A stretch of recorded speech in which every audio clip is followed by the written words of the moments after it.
I'm the leader, the Iron Man, the ninth one, you know who I am. Blades find their mark and my mind is sharp. My psionics tell you our minds are hells apart.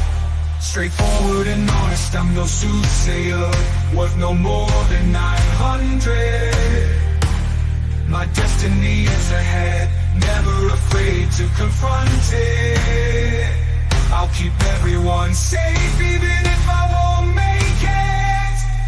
Instruments calling, our tune is loud, showing up courage, our time is now. Our Lord's boundless and together we stand proud.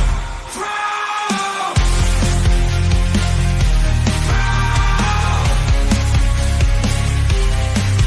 Big man, big heart, rage and control. Proud father, wisdom with age, never selfish, never cold. Knock you out with these fists, fall to the floor. Prefer peace, don't test me, I'll even the score. Brute strength to silence enemies, they'll fall. Peaceful soul, don't hesitate to grow. Instruments coming, our tune is loud, showing up courage, our time is now. Our Lord's boundless and together we stand proud.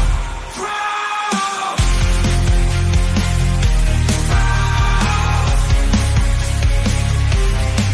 Sleeping shiny, the cat's out of the bed. Middle mate can be called ironclad. No cat and mouse, but with my prey I'll play a support animal, yeah. I'm your steel defender, no scratches on this cat. No sleek and slender, no attitude like men. I'm tired of you, so talk to my creator now. The shadows gather as I walk in shadow elf, but I hate my kin. Tinker inventor, I always have the tools for the job. Rules never tidy, kind of a slob. Sleep is for the weak, so I'll never catch a wink. If I feel tired, just down an energy drink. Master hacker, intelligent, without a doubt. Stand in my way, fuck around and find out.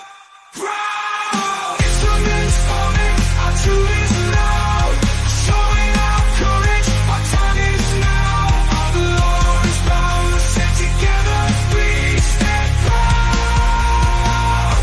Proud. Proud. Man with a voice smooth as silk, not full of hot air. I've got the skills, air gymnast, musical talent unmatched.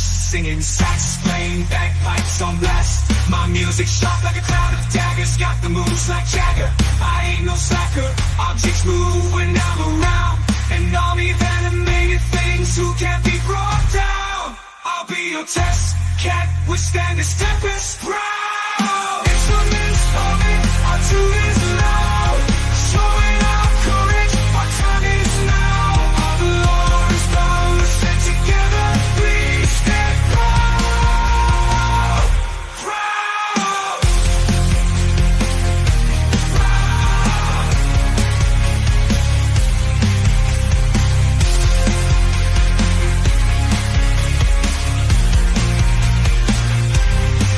My magic's divine, like a holy man's words.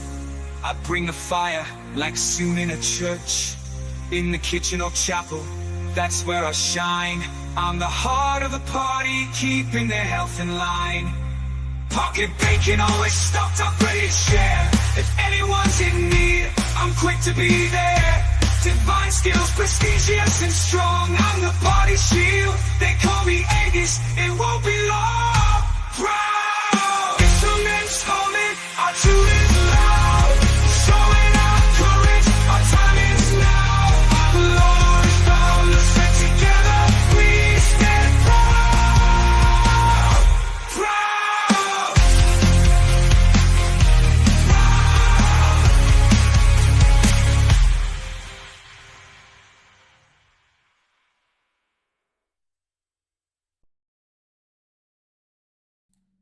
Hello, everybody. Hello. Halfling Wizard, thank you so much for the follow. Welcome in. We're glad that you are here and super glad that the intro got you hooked. So we're going to go ahead and get started. We'll go through all of our notes from last session. And I do try to pay attention to chat. I'm not very good at it. DM Xavier, my husband over there, is way better about paying attention to chat than I am when I'm running the game. So bear with me. Redemptions and that kind of thing are sometimes delayed. So, but welcome in. We're gonna go ahead and get started, and I'm gonna join the hooligans. All right, hooligans. That's true, you did. You're not Ulrich now. All right. You're just sweet old bonkin. Okay, Sarah, I see your hydrate. All right, so we're picking up January 27th, about 6:45 p.m.-ish. Last session, everybody gained 1500 XP. There was a ton of roleplay, and a lot of it was very character building and revealing.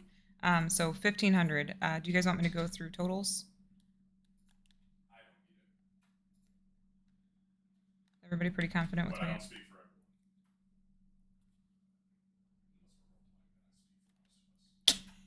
we're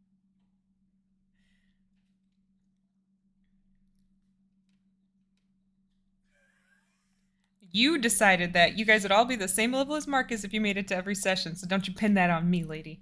Hey, and even then, I sat at the fucking That's true. precipice of my level and then had to wait an additional 2 sessions because we couldn't long rest. So It's true. It's not just me. It's not just you. It's all of It's us. everybody. You're all suffering together. 3 words You're for welcome. you. Treat yourself. Hey, Ronan, thank you. All right. Now that we came out hot and heavy on that one, let's do a quick recap. So last session, you guys figured out how to get out of your secret room. Thank goodness. Kira and Marcus harvested parts of the Beholder before it went bad. Tempest made contact with Aranor to make sure she was okay with him dating Gale. She approved of their meetings and said it was okay, mostly, while she took a few jabs at the unknowing Gale.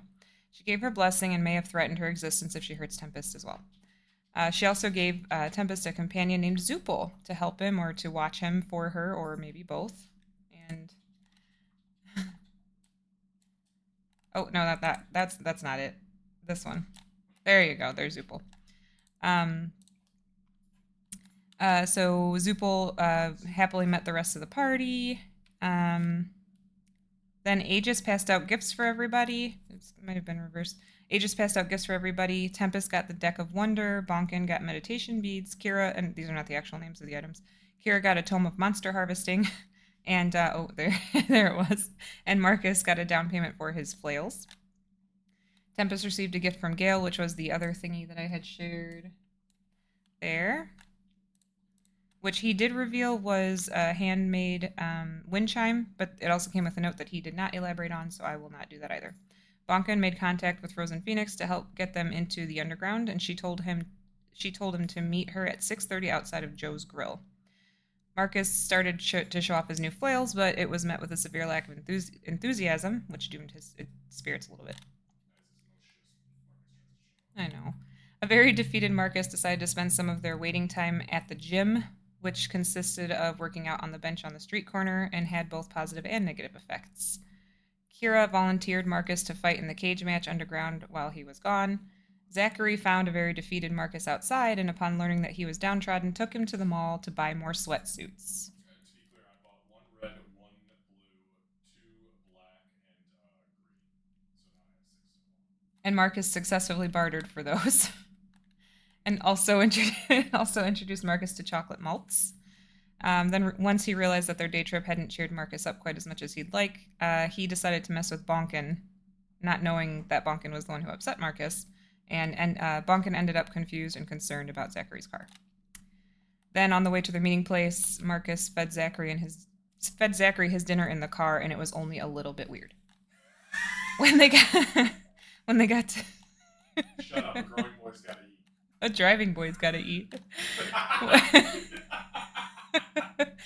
When they got to Joe's Grill, Frozen Phoenix was there waiting for them.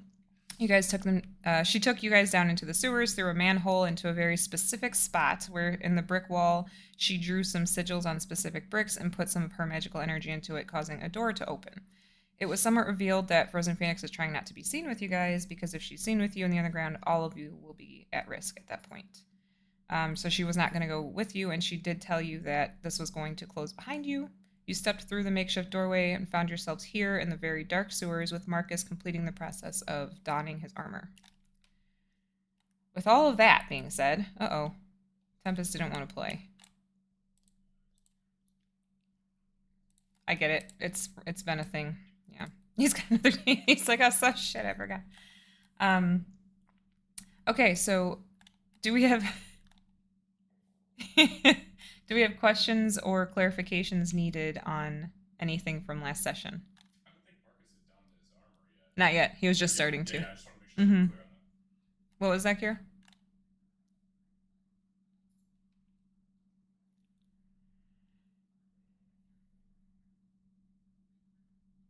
Thank you. Perfect. Yes, you did say it, yeah.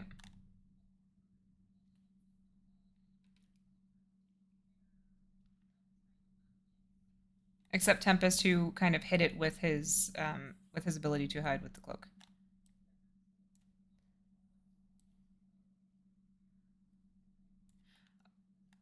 One more thing of note, which I didn't include in my notes and I should have, and you reminded me with that. So you cast Warding Bond because Min was going to ride down on Marcus's back down the ladder. She very particularly dug into the backpack and not into Marcus's shoulders. Also, he successfully got her down safely. Mm-hmm. The original. the OG BP. Okay. Just to be clear, Aegis, you did put aid on 3 of us, correct? Okay, I was just making sure that our tokens were right. You can't hear Kira? Kira. Yep. Okay, cool. Is that better, Sarah? Sarah said he couldn't hear, so I just adjusted. Oh, I can hear. The only other thing is I wanted to make sure that you had taken note that Marcus did take the skull of that beholder. Yes. Because I know I mentioned it very specifically. Yes. So he's Yep. just the bone portion of it. There you are. We see you again. Okay, so any other clarifications or anything needed from last session? Am I allowed the long rest? No, I'm kidding. No. Nope. You could try. It just probably wouldn't go well. No, I don't know. I got volunteered to fight, so yeah, I guess you can just sleep this one out. Oh, I thought it was both of us fighting. It is. It's both. Well, as far as I know, Marcus volunteered Bonkin, and then Kira volunteered Marcus, and neither of you were in the room when you were volunteered. So you've been voluntold. Yeah, that's Whenever fine by we me. do need a long rest, I do have a Mordenkainen's private sanctum I can pop up. All right. Okay. I just want to see Bonkin fighting Marcus and see what happens there. Oh, we'll see That if would that be real happens. weird. That'd be real weird, real fast. I'm So- quite confident Marcus can beat me because I'm more attuned to fighting with you guys. So you guys get down here.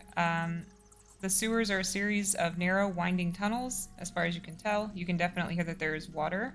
The air is damp, and it carries the stench of decay. Of course, the echoes of dripping water, as you can actually hear, and the skittering of unseen creatures reverberates through the tunnels. Marcus, you were just beginning to don your armor when we stopped last time.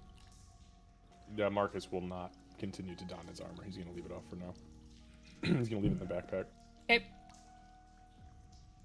However, he will take one of the, he's going to leave one of the metal rods at his side, and he'll take the other metal rod out, the one that has the tech enchantments on it, and you guys will see his eyes flash, and the, I know you guys aren't really interested in it, but this is how it happens. The chain kind of materializes out of the shaft and then drops down into a large flail head with, all made out of like that same energy from the scimitars, the pink and kind of purple crackling psychic energy.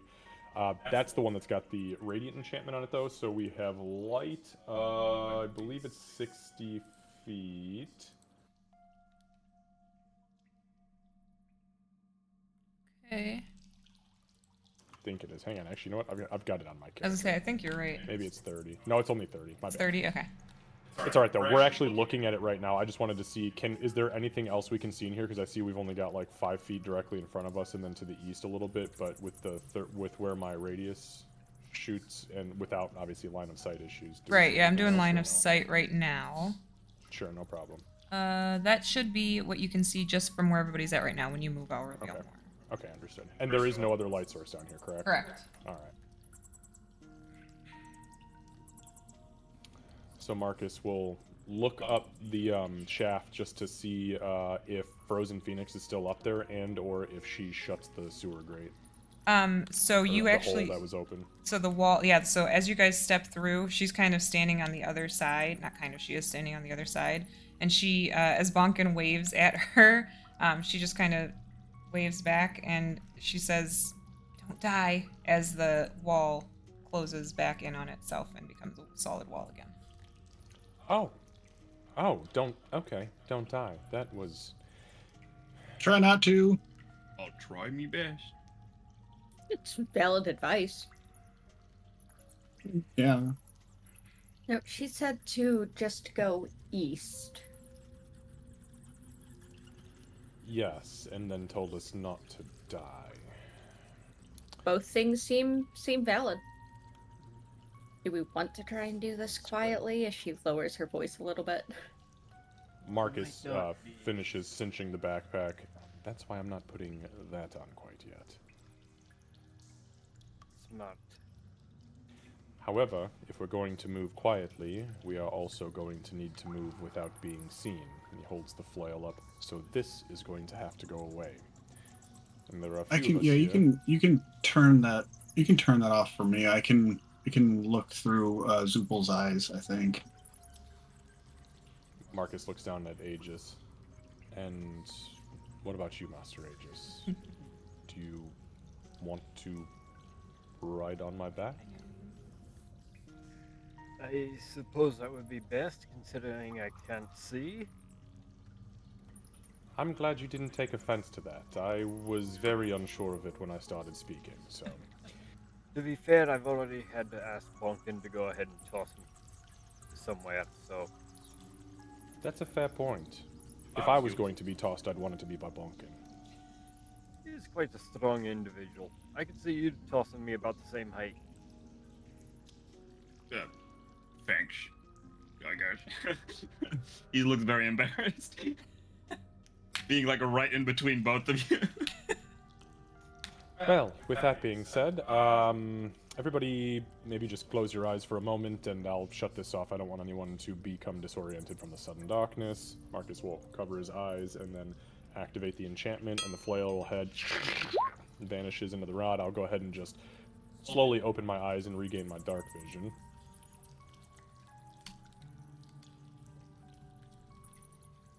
Right, so... Boop. Okay, now we're in the dark. So Marcus will, he'll affix the rod to the side of his, to his waist. He'll kind of suit the backpack up, but he's gonna spin it around to the front. And then he's gonna he's gonna squat down, and he's gonna kind of reach behind him and, like, pat Aegis kind of like on the side. Okay, I'm right here. And all you need to do is just, okay, so here's my shoulders, and I'll kind of like put his hands up on my shoulders, and the backpack is in front, so if you need to, you can kick your legs through the straps here, and it will help support you, so that you don't become winded or tired. He's gonna go ahead and like following that instruction, and he is just gonna hop straight on. Perfect. Alright, Marcus will stand up and turn around and kind of look at everybody else. Alright, so if you guys are going to try to move forward quietly, then go ahead and give me stealth checks for everybody who's walking for themselves. And Aegis, actually, you can do it too. Real quick for Tempest's part, he's gonna have Zoopal kind of like coil up onto his shoulder, kind of like around his neck a little bit, like a little boa or whatever, and kind of like his head's like almost like right next to his, and he's gonna look through Zoopal's eyes. Okay. So he has dark vision and blind sight. Perfect. Dark vision 60 feet, blind sight 10 feet. Right, so, let's see here. Do we want to follow the Frozen Phoenix instructions and head straight east, or should we say fuck that and go our own direction? I feel like it's probably best we just follow her instruction. No, you don't know fun.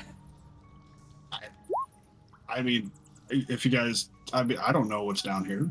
We could have an exploring day, but I mean, I know we're going to be maybe fighting some monsters for this next clue.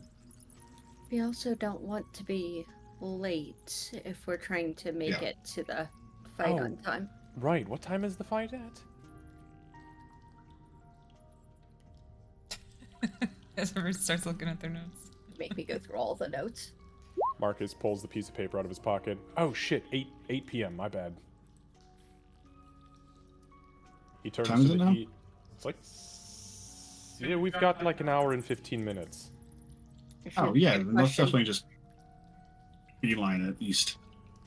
Alright. Master Aegis, are you comfy? As comfy as I can be. First Oh. time ever being carried like this, but we'll make it work. Did you want to Oh, give you me a should- stealth check? Sorry. Oh, yeah, sorry. No, it's okay. I know you guys are looking at notes. Okay, I'm rolling with, hey, this is my I first was time gonna I've rolled say, a straight roll. yep, straight roll. You do not have I'm still not great at this, but... Well, Kira got a 5. So. Which makes sense. I'm carrying so much shit. Also, Candace, I messaged you. 2 quick things. Hey, I rolled a 16! Nice. See, I am quiet without the Not full plate. bad. All right, that's great. Okay, give me 1 second.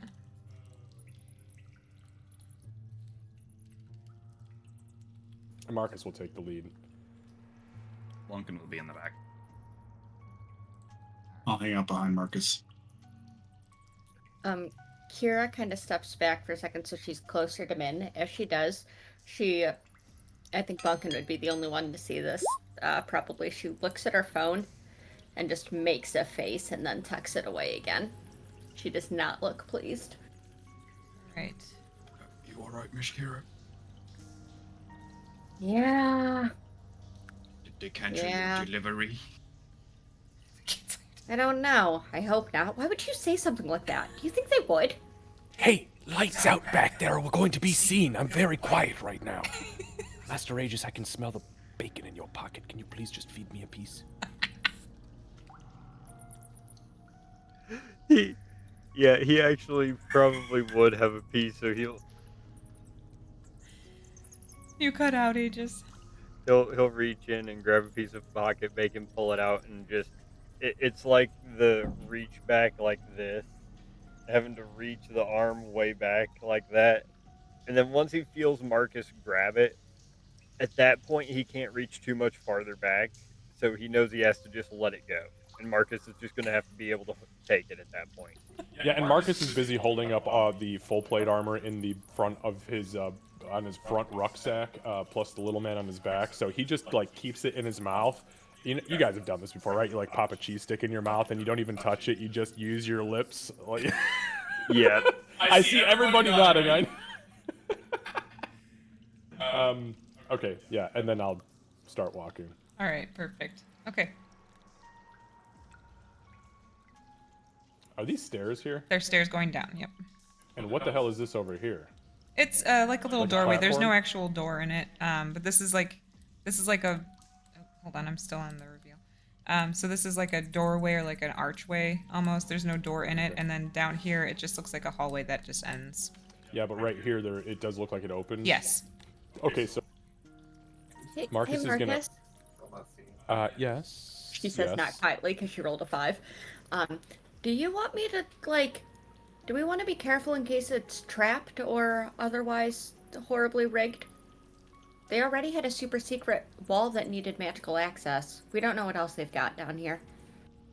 That's true, but don't you think the Frozen Phoenix would have told us if it was all souped up?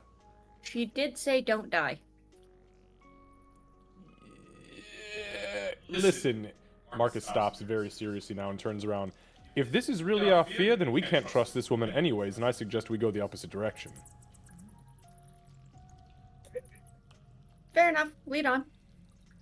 Oh. Oh, I thought I was gonna have to fight for that. Alright. He turns around. He You're spins very on his heel. persuasive, Mr. Marcus. See, this is why I should do the bartering. Somehow I am convinced that you should be paying me 900 gold right now. So yeah, very persuasive. Do you need 900 gold? I can give you 900 gold What? if you need it. You just need to ask me. I told you all that. You didn't say that, Miss Kira. I don't know why you say that. You know, I regret nothing. I regret absolutely nothing. Oh yeah, we're being quiet. My bad. Oh, Shush. sorry. Some of you are. All right, so Marcus is going to get to here on the stairs, Candace, and then he's actually going to say, guys, give me just give me 1 second. I'll be right back, okay? I'm just going to make sure that there's nothing weird around this corner that's going to come out and bite us in the head. So Marcus, as he's kind of You're going not down wearing the any stairs, armor. This is a horrible idea. I'm wearing plenty of armor. Look at this. And he turns around and has the backpack on his front like a big pregnant belly. You're also wearing an Aegis like he's armor. He is armor. He would stop an arrow or 3 easily. Shout whispering. Let's shush. Alley-oop. And Miss Kira, you're not being very quiet right now. Oh, sorry. My Go bad. ahead. Go ahead. so as Marcus gets down to this point, he's going to reach up to the little ledge above him from where that like opposing archway area is, and I'm going to try to pull myself up there. And I'm just going to kind of like on his hands and knees with Aegis kind of like, oh god, this is such a, he's not trying to treat him like a toddler here, but it's like Aegis, I would assume, is kind of like either holding on like a baby sloth or sitting upright and riding Marcus like a war dog. But Marcus is just going to scoot over and he's just going to peek through the doorway and see what's there. Looking down the pit. Down this way, right? All right, got it. At this point, with how I imagine Aegis being positioned, he is like Marcus is climbing up, and as Marcus gets up to like this point here to go ahead and get up onto the archway, Aegis would just be like,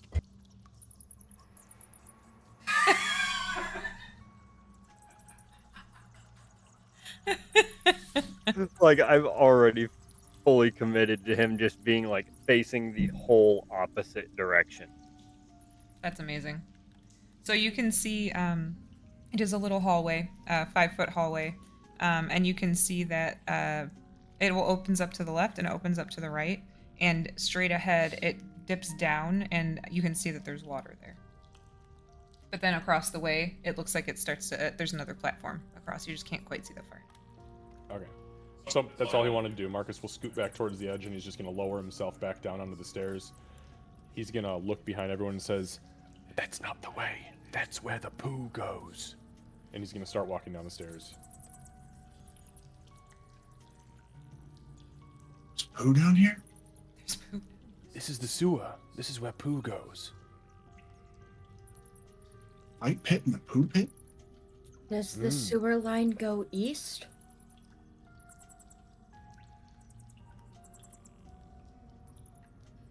Probably. Should we not be following it then? Why did you all let me get down this far in the fucking stairs if we were supposed to go somewhere else? Well, you keep going east. Yeah, but east can still be down. He points down the stairwell. This is east, but east is also up there where we're supposed to go down to follow the fucking sewer pipe. Yeah, let's Yeah, hug just the keep going let's- east when we can. let's hug the wall on the right and carry it around, and as long as we head generally east as much as we can, we'll be good. Okay. Marcus flips his visor down, and he's going to call the Frozen Phoenix. Boop, boop, boop. She fucking hung up on me. I'm going to send her a Is text there any, message. Did your any phone? reception? Nope. No No, there reception. is not. I already asked. You're gonna Yeah, send a text. Go ahead. Yeah, so Marcus sends a text message to the Frozen Phoenix. What the fuck? Why would you hang up on me? What direction do we go? Stairs or sewer? Poo pit or not? It's Bing. It says message not sent. She's rejecting all of my messages, and I'm getting very Marcus. angry. What? Marcus, Tempest is we going are to look under at his phone, too. we are underground. We do not have reception. I already checked. No reception. 0 bars, bro. The magic items that are the cell phones are blocked by stone greater than a foot. Sometimes. These wizards can't penetrate stuff. Master Aegis, Master Tempest, please tell me that one of you can perform magics to speak to people from a distance. and go through stone. I mean, No, but I have a compass. We can just follow that and figure it out. That's not the problem. We know which way is east. The issue is that these stairs also go east, but underneath, and the area up there also goes east. So I don't know which fucking east we need to be, up or down east. Well, I do have a way for us to scout if we'd like. Oh, Yeah, so do I. And he'll, because I figure he still probably has like the scrolls on his waist that he still has. And he'll go ahead and look through. Here it is. And he'll.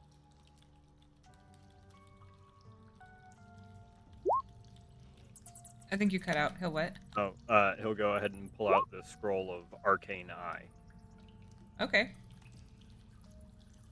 If we need to, I can use that and at least see where we're going. A little bit ahead. Marcus kind of takes the scroll and unfurls it. Arcane Eye. Okay, that's a good idea, actually. Master Tempest, what about you? What do you got up your sleeve or around your neck? Yeah, I could just send Zupul up, but just if what other pathway are you talking about turning east? It's just this hallway and then east, isn't it? No. Marcus now comes back. He stomps up the stairs like a toddler. And he points down, kind of like leans up against the wall, pushes Aegis's back into the wall a little bit. Sorry, Master Aegis. Look, these stairs, although they go down, head east. Technically, because it is heading in the eastern direction. However, I pulled myself up, and he points over the stairs to this, and I look down the hallway, and at the end of the next hallway, going north, it also turns east. It's two separate paths, but they're both going east. So do we stay up here, or go below and head east? She didn't tell us to go further You guys down. might Why hang on. don't- You guys might need to zoom in. There is a stairway here that is literally going underneath this arch or this little stone platform, which is why Marcus pulled himself up and crawled over to look to see what was north. Oh, so wait, this disappears to a second. Yeah, that goes Lower level? that goes under. Marcus pulled himself up over here to look over here, and this also goes east, but is on our level. Oh, I didn't understand that. Okay. Yeah. Oh, You might I have to thought- zoom in. You guys might have to zoom in a little bit Yeah. because it is a little tough to tell, but I noticed it.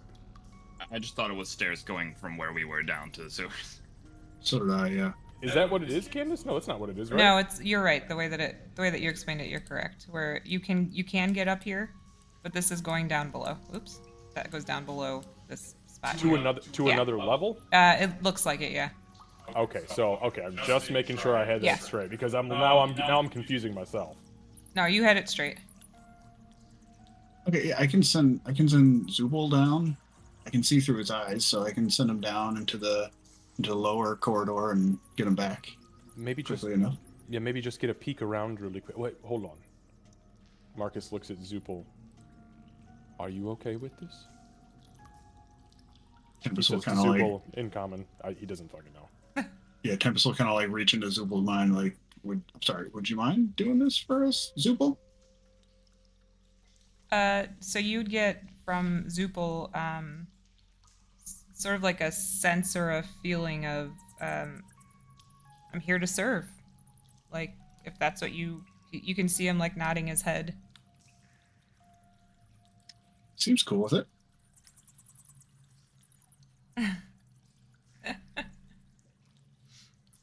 Are you gonna send him down there? Yeah, I'll send him the lower path. See what just I mean, just like if there's another corridor in that direction, just like, Underneath. 20 Okay. feet out maybe. Yeah. Sure. So so he goes down the stairs. They're not very many of them, but it is really dark down there. It curves to the left immediately, and he like turns and kind of looks, and you can see there actually does appear to be a little ways down. There appears to be maybe some light source of some kind. And do you only get sight, or do you get sound too? I believe I get it close. I thought you got both, but I just want to make sure. It's a 5 minute. Blah, blah, blah. Communicate telepathically as a mission. You can see through the familiar's eyes and hear what it hears. Yeah. Okay, so you through his ears would also hear,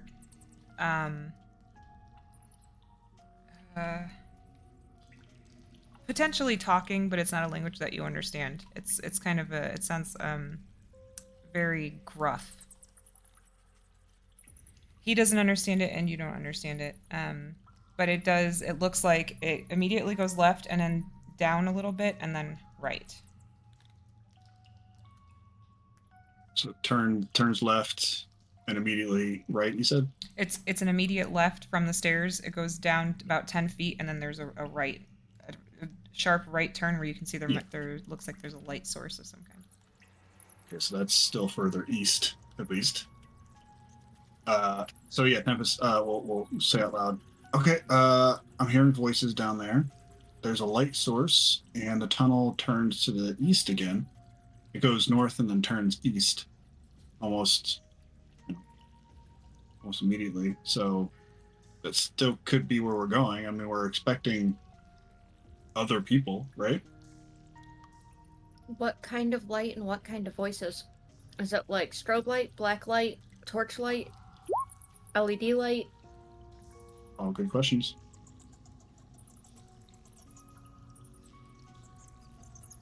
Oh, What does it look like? so it looks more like a torch light. It Like doesn't torch look light. like it doesn't look like the present day stuff you guys have been seeing. It's more like what you would have seen in your time.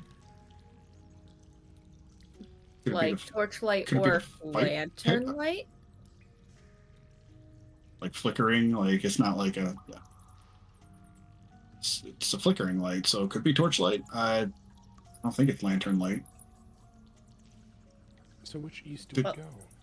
Don't forget, we have to watch for the Keeper of the Light, who's said to protect the secrets of the Underground, but he's more ghosty and he has a lantern. So if it's a lantern light, that's different. There's We better multiple figure voices it I out heard. because tick tock. Yeah. We can look. We can take a peek down. I think maybe that's the right way. How fast is Opal? He's not terribly fast. He's I think he flies just about the same speed as we do. Okay. Where is it? He actually, I think, gets 60 feet of flight. I also vote for going downstairs because I don't particularly want to walk along a sewer line unless I absolutely have to. He's actually a fast flyer. He flies 60 feet. Yeah. He's not very fast on his feet. No, he's so- not. No, he's not. All right. Well, we're all capable of going down there. If you want to call him back up, does everyone agree to just go down the stairs first, try that out, and if we agree that that's not the way to go, we come back up and try the shit pit. Sounds good to me. Let's do that. Hey, All right. All right. 1 second. So, assuming that you all are everybody's going down the stairs. Nobody's going to do anything sneaky. Aegis, you don't have a choice, so you.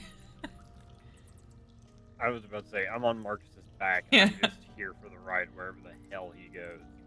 Which means I'm screwed if he decides to go swimming. Oh no, we ain't going swimming. I'll fly before we swim, brother.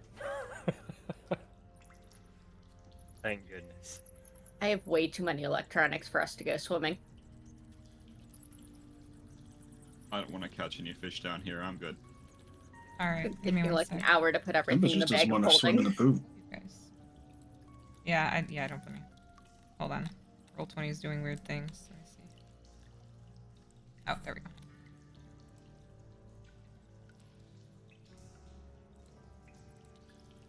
Okay. All right, so you guys are gonna have to pile in a little bit off screen because of the way that this map is. However, let me move you. I'm assuming that Marcus would be leading. Mm-hmm. Armor in the front, Aegis in the back.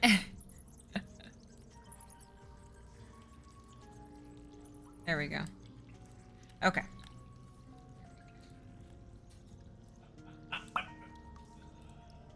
So, ooh, What Aegis, the why are you over there? fuck? So you guys, they have not seemed to notice you yet. Thank God for that. Because However, we going back the way we came, friendos. so Marcus, What the you'd be able fuck? to see this guy right away. It looks like a really poorly put together combination of a human and a rat. Should I roll for it? Kevin knows what it is, but I. Yeah, go ahead. You can roll for it. What do you want? History? Something weirder like. Either history or nature. They're both the same, so I'll tell you what. We're gonna roll nature because Marcus sees it's a rat. Oh, that's a 17. Yeah, you're almost positive. Yeah, You're almost. yeah. There's very little doubt in your mind that it's not a were-rat. Okay. And you can hear more movement inside of the room. So Marcus will stop dead in his tracks before he steps out, and he'll put a hand up.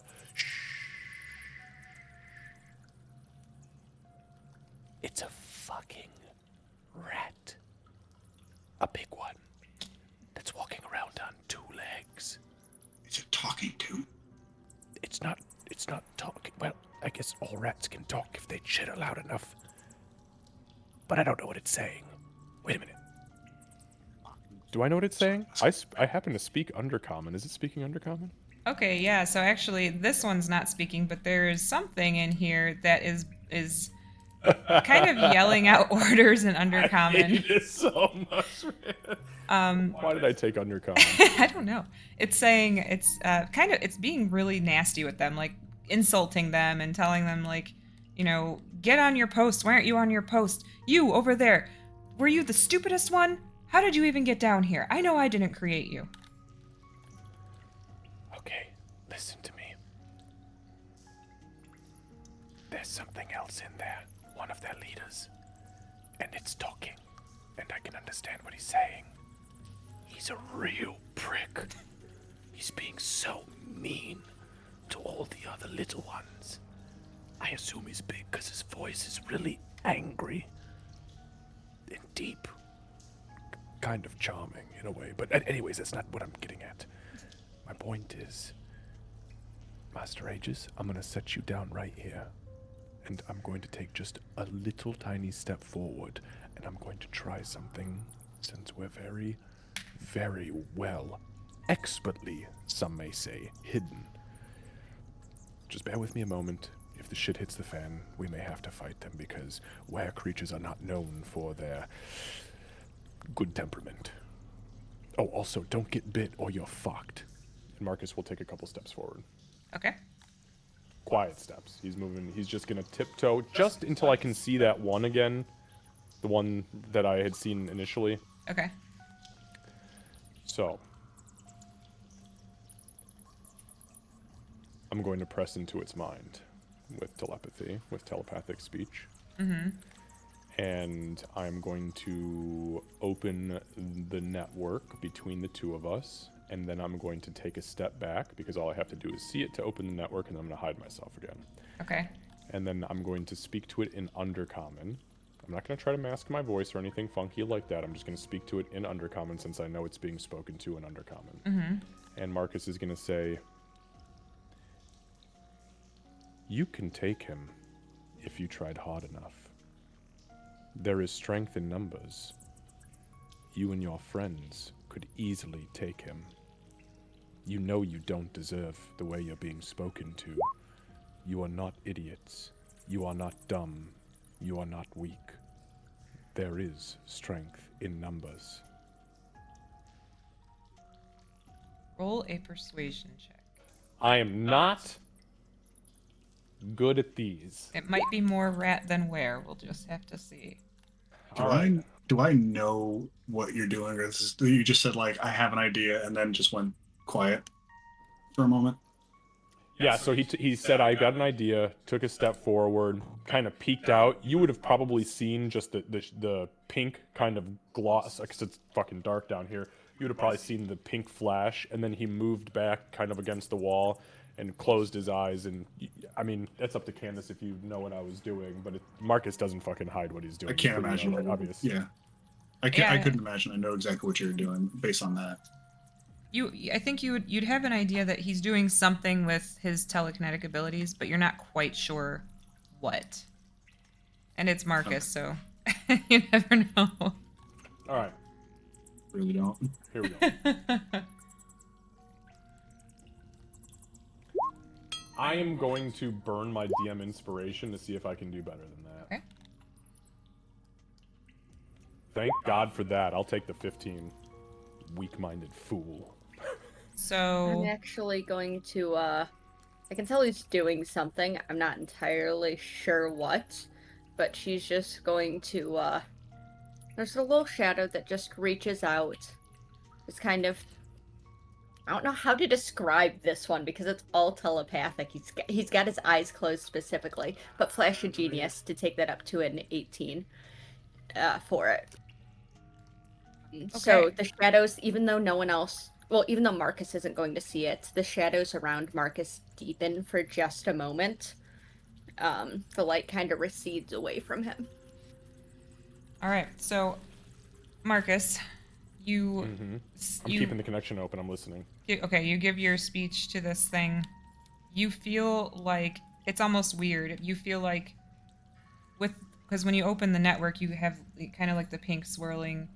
It's almost like silver gets added into it for a second, and as that happens, it's kind of like your message just shoots forward into this thing's head.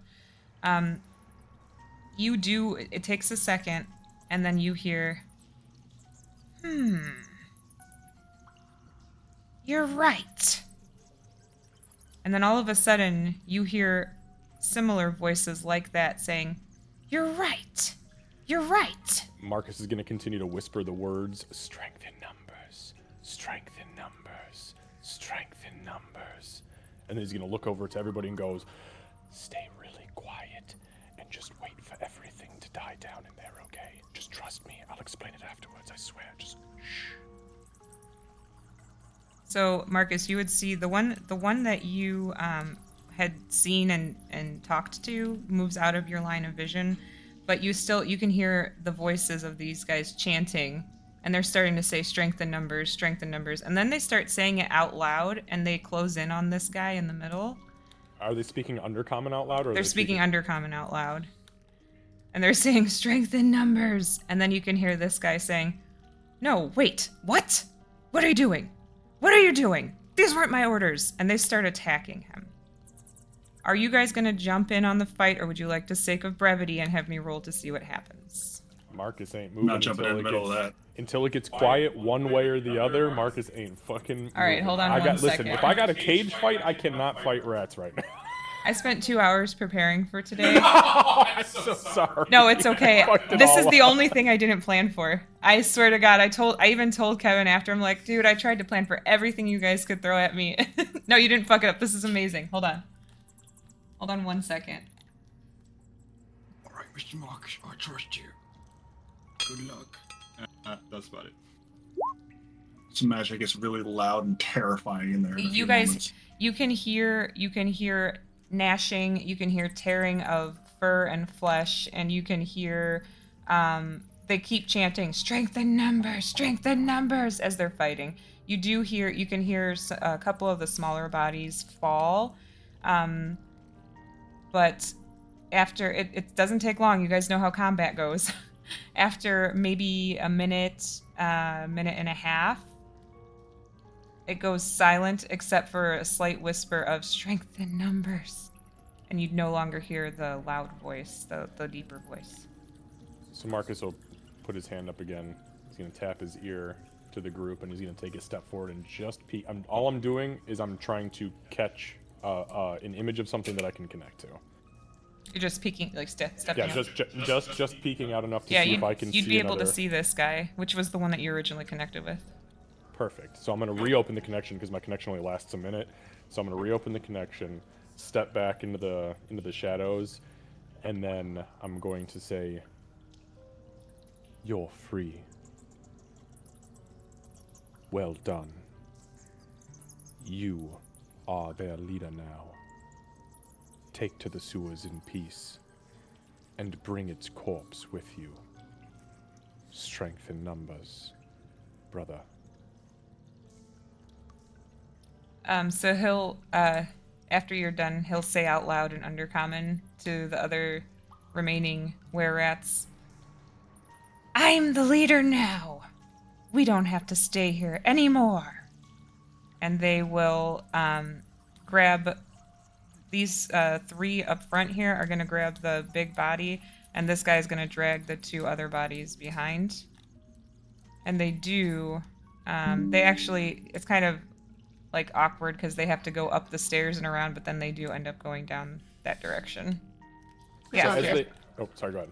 I was gonna say, as we hear the sounds getting closer, I would like to use the coin to make sure that we are all in shadows and darkness, so they don't see us just standing here as they pass. So that darkness is a 30-foot radius, and it's magical, so it's going to extend out like a glow You're of right. black. I That'd be was very not obvious. thinking it was 30. Never mind. I think Yeah. it's 30, isn't I'm it? pretty Am I sure it's tripping? 30. No, I'm pretty sure it is 30. I'd have to look up. That sounds accurate. Never mind. Okay, all right. Okay, so yeah, so you guys would see so all this goes down pretty quickly. You guys are all holding your breath because you don't know what the hell's going on or what Marcus just did. And then all of a sudden, you hear the fighting, the gnashing, you hear some things fall. The big nasty voice that you were hearing stops. A little voice says something, and then all of a sudden there's this group of rat-like creatures dragging other rat-like creatures, one of them very, very large, down this hallway, and they just kind of disappear down the hall. They don't even notice you guys. Yeah, and as they start to walk down, like kind of in our direction, Marcus will put his hand up, and he's gonna just kind of point down, and Marcus will slink to the ground and press himself to the wall until they pass. And I'm gonna listen and try to just hear for when they are completely out of actual auditory range. Sure, yeah. So it doesn't take too long. They really the sewer that direction goes pretty far, excuse me, and it's not lit like this area is. So once they get completely out of the light and completely out of auditory, it doesn't take too long. And you can. Did you close the network? I wouldn't have had a choice at that point. It's been more than a minute. Right. Again, it literally stayed Yeah, there for 1 yeah. minute. So, but you would have still heard in that guy's head, strength in numbers, over and over as he was walking away. But yeah, they're gone now. All right. So as they kind of, yeah. So as they disappear, Marcus is gonna go for the first time in like 2 minutes. Holy shit. Long story short, I really don't like were-creatures. And there was an absolute gigantic asshole out there being so rude to the younger ones. He was being insulting. He kept saying that things about their creator. That's like the equivalent of calling somebody's mother a fucker. I can't stand for that, so I just suggested to one of the smaller ones that they don't need to put up with that shit. That they should be strong, together, in numbers, the weak ones. Didn't realize they were going to gang up and fucking destroy the big one, but my goodness, they did it. Now we don't have to.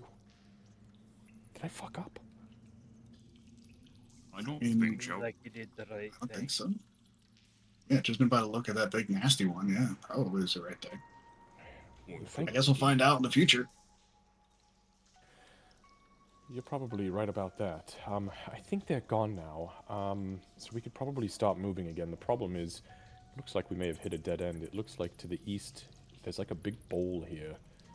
And to the east, it looks like another stairway up. So we can go that direction if you want to and try to figure out exactly what's that way. I don't know if this was supposed to be a straight shot or what, but fuck! He flips down his visor. What time is it? But at this point, it's like 6:57. Not that much time has passed. Also, I know you guys can't really see it because you're cramped in a room, but there are 2 chests in the room that you're in as well. So as you guys start to pile out, you'd be able to see that there are 2 chests. I believe one under Zupal I and probably one just under, set one under Aegis. I Yeah, just no, set there's one. Aegis on Yeah, top one of it. down here and one right here. I'm on top of the Yeah. other. Yeah. So just so you guys know, if you decide to loot that, let me know. If not, that's totally fine too. Oh no, we're looting that shit. Okay. Yeah, But Aegis wait, was- this is where it gets suspicious. Mistress Kira, were-rats are very wily, shitty little creatures. Can you maybe take a peek at these things and make sure that they're not going to explode on us? Sure. Give me a little bit of space. Oh, yes, of course. Marcus steps out Is of it the room. safe? Is it safe to go out there? Yes, we're fine now.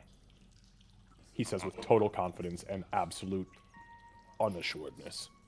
Tempest, as you step out, you don't hear anything anymore. They're still dripping and stuff because it's still sewers, but Does it look like there was a fucking bloodbath? yeah, down here, it was a bloodbath here. Like, you can tell this spot in particular is quite a large amount of blood.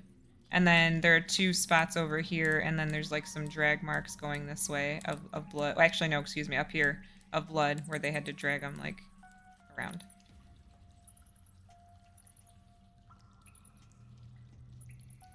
My goal is to do some, the usual roguey things. Okay, go ahead. Traps first. All right, so Perception give or me investigation. Investigation.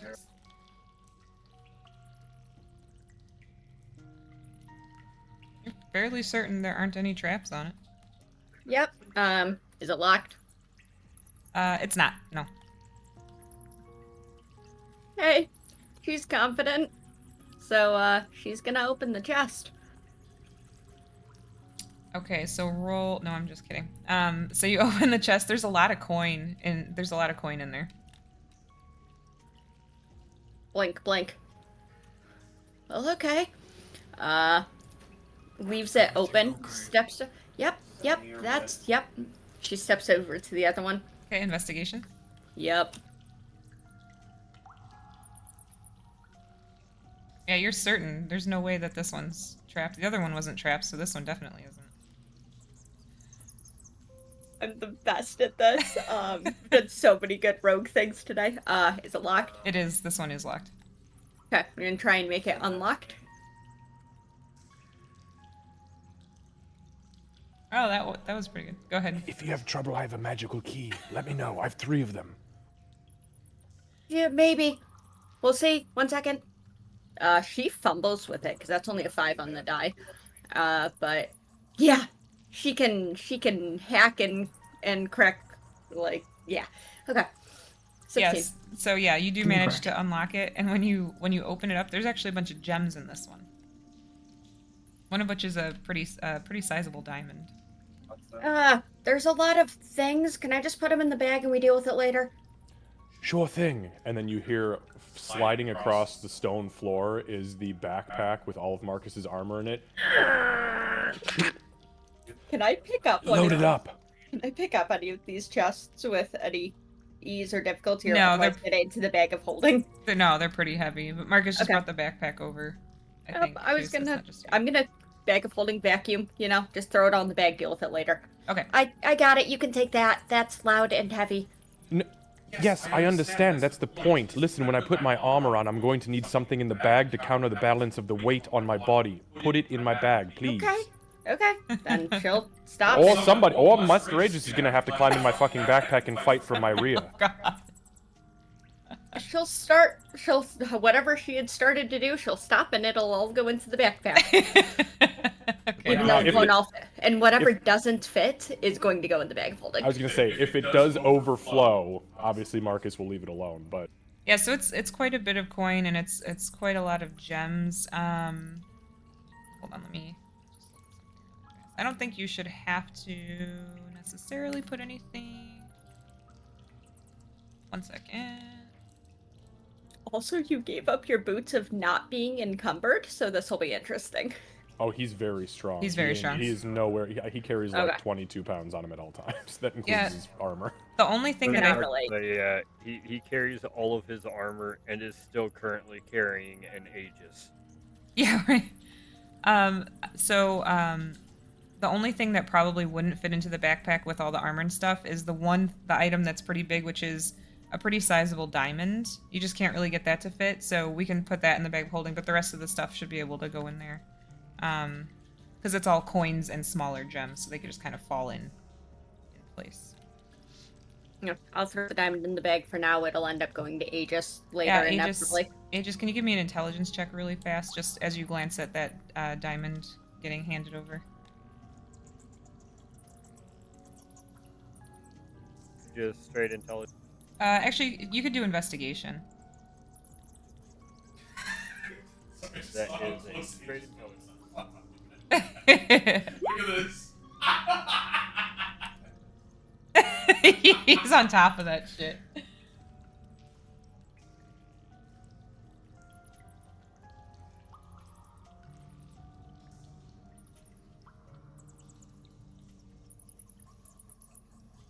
Sorry, having problems with. I know. Sometimes you think you have to right click it. We've been having that issue too.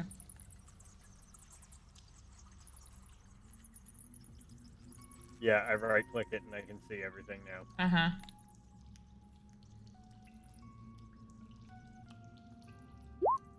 Oh yeah. Okay. You know, without a doubt, that's worth 1,000 gold. That's a big ass diamond.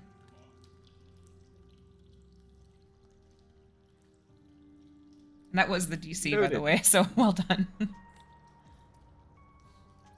All right, so yeah, Marcus will kind of pick the backpack up again, and he'll go, see, now this is perfect. This will absolutely balance the weight of my armor once it's on. Everything else can go in the bag. I should probably keep a couple bricks in here. Yes, bricks. Right. All right. So what are you thinking? What do you guys want to do? You want to investigate the room? Go ahead, Tempest. Can we couldn't make it all the way across to this staircase, right? We have to go all the way north and around. You could. So because of where you guys are at, it would be a 5-foot step down. They just couldn't get through here because there's like this little grate fence thing here, and they were dragging. So you guys could easily step down. It dips down a little bit, but it's not too much. It's not drastic. It would be kind of like if you wanted to skateboard in here, you'd be fine. Radical. Or you could do what Marcus did and just go around. Oh, that's Zupal. Yeah, Marcus just walks over to the other edge. So you actually see right here, there's a ladder that leads up. Oh. Marcus points down the hallway and looks over at everyone. For fuck's sake, we should have gone down the poo pit route. Oh, it just takes us right to the same place? Damn it. Maybe. Marcus starts climbing the ladder. Okay, hold on one sec. On a serious note, Canis, do you happen to know... I don't need to know what the value of the coins is, but what is the number of coins so I can try to figure my weight out? Well, it'd probably be easier just to tell you the value. So it is... Well, but I need to know... Yeah, okay, that's fine. I got you. Yeah, just go ahead and let me know. Okay, I'll send you a message. Or you can just say it, I don't care. I don't care either way. I'm just So going to add it right here. it's 10,000 gold, 1,000 Oh plat. my god, hold on. They were How many plat? hoarders. 1,000 plat. And they were living in the sewers and not in a fucking luxury skyrise? These people should have been wearing tuxedos and top hats. Well, they have and so much because they don't eating spend the it. most exquisite of Gouda. You got me. That kind of coin literally pays for a mansion. A custom-made mansion. Mm-hmm. Yeah, it's But instead, heavy. they took corpses and walked away. Could also pay for like 3 days worth of bacon for this group. 3 days. Yeah. Oh my god. You're encumbered. Especially if men are involved. So Marcus, Yeah. So Marcus slings this backpack on, and as you guys hear him walking forward, because the way the weight distribution works, You're not including your coin that's in the bank, are you? no, nope. This is 220 pounds of coins, and Marcus is strong as fuck, don't get me wrong, but he is not that strong, so he struggles, plays it off just fine, grabs onto the ladder and goes to hoist himself up on the first rung, very nonchalantly steps back down. You know, in second thought, Mistress Kira, if you wouldn't mind maybe taking just a little bit of this coin, as he turns around, platinum just starts to spill out of the top of the backpack, because this is fucking heavy! But I think it's because I'm carrying Master Aegis. I'm not saying it's a problem, I'm just saying if the circumstances were different, I would probably be able to do it. Of course you could bench this normally. Yes, absolutely. How much do you want me to eat? She'll just He just excuse me, opens the front pardon of the backpack and leans forward, and it just fucking waterfalls onto the ground. Just all that is fine. I'll give you, like... I'll give you 200 pounds of coins. I'll tell you what, we'll just, for the sake of ease, I'll just give you all the gold. So he just spills out 10,000 gold onto the fucking floor. Hoover that shit up. Yeah, so I'll mark it How on much mine. would that weigh? Not that it's gonna matter, but That weighs 200 pounds exactly. So it could matter because you ain't got a whole lot of weight in that. That's like, what, almost half the weight Yeah. that you can carry Yeah, I in that want to thing. say it's like It's only 500 on a pounds bag you of can holding. carry in a bag of holding. Yeah. But I don't have that much stuff yet because I left the beholder parts at home.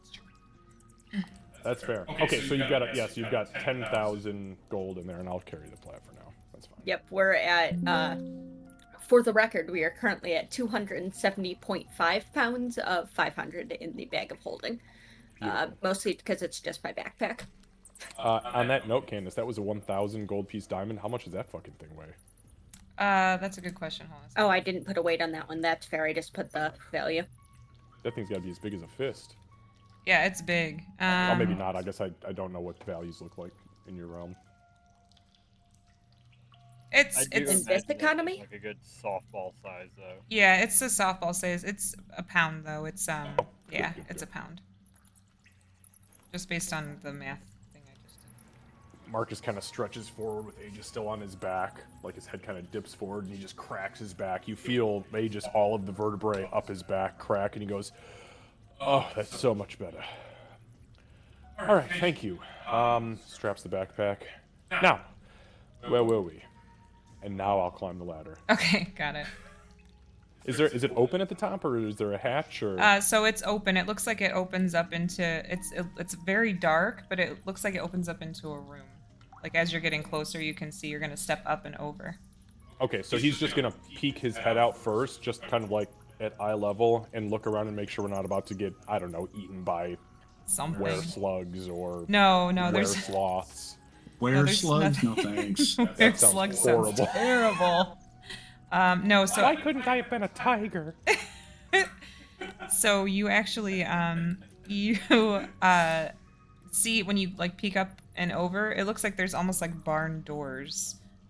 You're just in a room. It's a 2x6 room. It's pretty small. It looks like it's maybe a storage room. Anything else in here? Mm-mm. Are there crates or anything? Or There are is it empty? there are crates in here, some barrels, and then there are lanterns on the wall on each side. Lit or unlit? Lit. Ooh. Marcus will look down. Well, whoever lives up here can't see, which is great. There's a bunch of boxes and crates and stuff in here. Do you all want to pilfer? Is it just is it a dead end? Is there anything anymore? You said there was barn doors? Yeah, the right like directly ahead of you. And as you peek Okay. up, you can see two large barn But they're doors. closed? Yes. Okay, he says, actually, just give me a moment. I'm going to take a peek, and there are some doors here, but I'm just going to take a tiny peek through the crack and see if there's anything outside. Marcus will climb up, walk over to the doors very, very quietly, and he's going to just look through the crack and see if he can see anything out there. If there is a crack, I don't know. Is it sealed? Yeah, there's a Is it crack. like It's metal, not like an sealed. overlap? No, it's so you're kind of reminded again of your time. Things are. It's not as high tech as what you're used to in this time in this world. You're able to peek and you can see. It looks like you're looking down a hall and there's another set of doors down the way. But you can see that there are more lanterns lit on the wall going down the hallway. But no individuals? No, but you're pretty sure as you What get cardinal direction is it heading? west. Fuck. But as you get closer, you think you hear voices and they are speaking common. Can I intently listen to try to figure out Sure, what the give hell me a they're saying? perception check. I am worse at these than I am at my stealth. Would Aegis be able to potentially hear this being on Marcus's back? Yeah, you can give me a perception check since you're on his back. Thank God for the little guy, because Marcus forgot he has his headset Don't on. say that. I only have a +1. Well, Marcus actually has had music going this Let whole me time. shut which- up. Holy Let me shit. shut up. Allow me to shut my mouth. So, Allow me to put mouth in foot and shut it. Or foot in Foot in mouth and then shut it. it. So with a nat 20, you can hear people cheering. It sounds like people are getting ready for a really big event. You can hear some really gruff voices. One of them sounds like a dwarf with a nat 20. I'll give you that. One of them sounds very much. You can tell that he's a dwarf just by the way that he's talking, the tone, the depth of the voice, and he's saying, "It's almost time, boys. It's almost time. Ah, get excited." That sounds like the way. Oh. To the west? Aye. What the fuck? Oh, well, I suppose if... Well, Marcus kind of does... He just puts his hands up and starts making, like, hand symbols silently, and then he looks around and goes, well, I suppose if we were coming from the east and moving to the east, it would be east. But if we come to the east from the west, technically west. Just So, dust my ear on it, Marcus. hey, fine by me. Just my ear. Marcus looks around at some of the barrels and boxes. All right, everyone can come up. I think we found our way. And I'm going to just start opening crates. Okay, all right. Hold on just a second. Are they sealed crates by any chance, or are I they easy fucking enough hope to get so. into? Tell me they've got locks. Please tell me they have locks. So there's one that is like a foot locker that is locked, but the barrels and stuff, they're just sealed normally like barrels. They're not locked. Trembling, Marcus squats down over the footlocker and pulls his keys out. He pulls the key ring out and he just starts trying the Today's the fucking day. keys. Today's the day, boys! All right, go ahead, give it a shot. Oh, this is so terrible. I hate these keys. How the fuck did I end up with 3 of these? You know what's funny? I took one at character creation as a joke, and then we wound up with 2 more. Yep.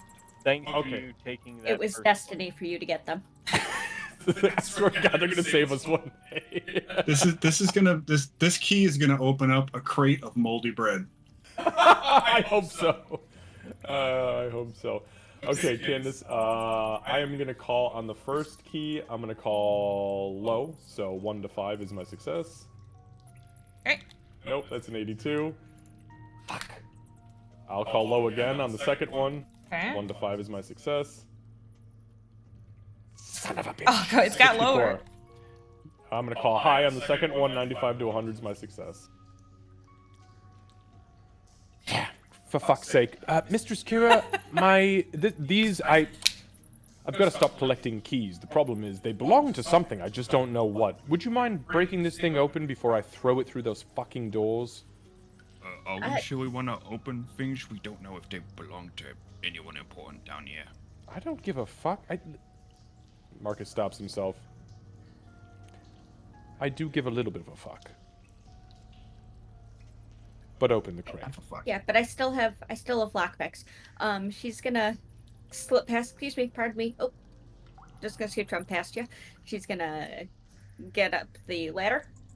Min, I'm assuming is at the bottom of the ladder. Just looks up and just gives the most plaintive little meow. Yeah, she's still down at the bottom. I was gonna address that after the fact. She's still down at the bottom. She's just kind of looking up. She actually looks a little annoyed. Oh shit, Oh. do you need me to... It's all right. I'll get it. 'Cause Oh, I thank was you. in the back anyway. I'm going to do 2 things. One, I'm going to pull out a crowbar and hand it to Marcus for the other barrels. And then I'm going to have I'm going to get my lockpicks. I'm going to give it a once over, make sure it doesn't look like it's going to explode, etc. Then I'll do the unlocky stuff. Okay. Yeah, so do an investigation check. Perfect. Yeah. So you are pretty confident this time. Last time you said you were confident, but this time you're actually confident. There's no traps on it. It didn't explode. My confidence warranted. Thank goodness, this would not be the room I'd want to be stuck in if that thing blew up. Oh But, yeah. Yeah, you 28 for fuck that lock. Yeah, you picked that one really well. So you pop it open. It's got some random stuff in there, like clothes and shoes and that kind of thing. And then there's also a shield in there that doesn't have. It looks like it's got. Well, give me an investigation check.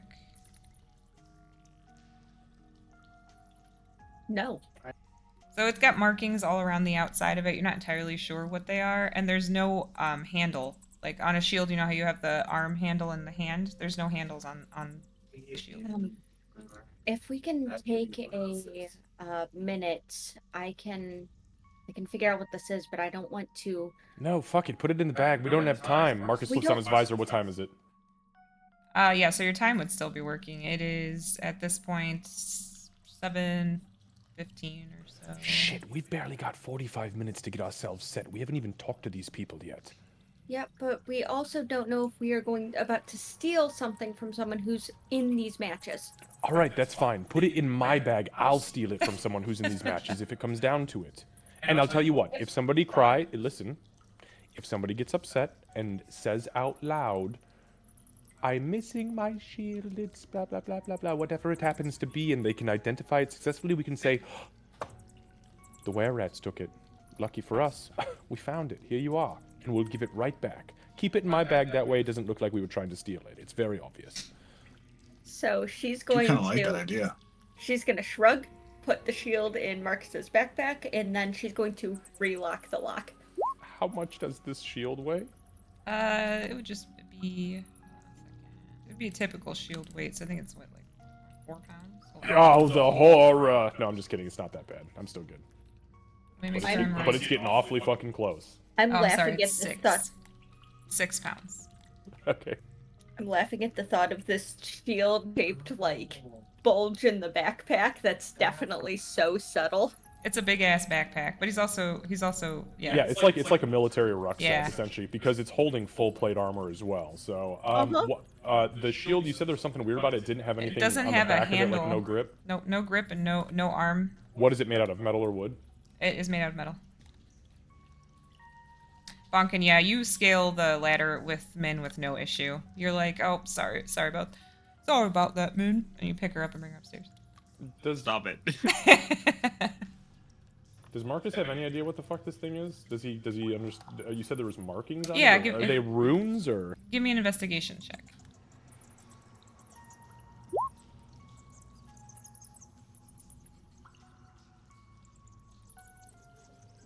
16? Yeah, those do look like runes to you. Okay. They look like you would say probably they're not anything like telekinetic or anything. They look like arcane in nature to you. If you want to try to Yeah, dive can I just into do a it, quick? Can I Yep. just do a quick? I mean, I understand arcane. you could do an Arcana check. Yeah. 15. 15. So Any information, just to make Yeah, sure it's so- not gonna like not. So I just want to make sure it's like not someone's fucking name etched No, into the no, so outside, like you can- Torvag, the The butt Brave or punisher something. or No. something weird. Like No. we're in trouble. no, it's runes. It looks like runes of protection. That's what you're getting from it. So Okay. more than anything, you're seeing protection in the Arcana language. Okay, so before Marcus cinches the backpack closed, he's gonna look down and just tell everyone, whoever this belongs to or belonged to, the arcane sigils on the outside represent abjuration magic, some sort of protection field. So I think this thing is actually got an enchantment on it. Although I'm not entirely sure how the fuck you hold it because there's no grip on the back. But Would anyways. that ring any potential bells for Aegis? You can give me either history or let's do it with history. I, as a player, think I know what this is, I'm but sure I'm you not do. sure if Aegis would. Yeah, I'm sure most of you do. History, you said? Yeah. And I'm going to DM Inspiration that. Okay, go ahead. And it didn't help much. You got one of Marcus's DM inspirations.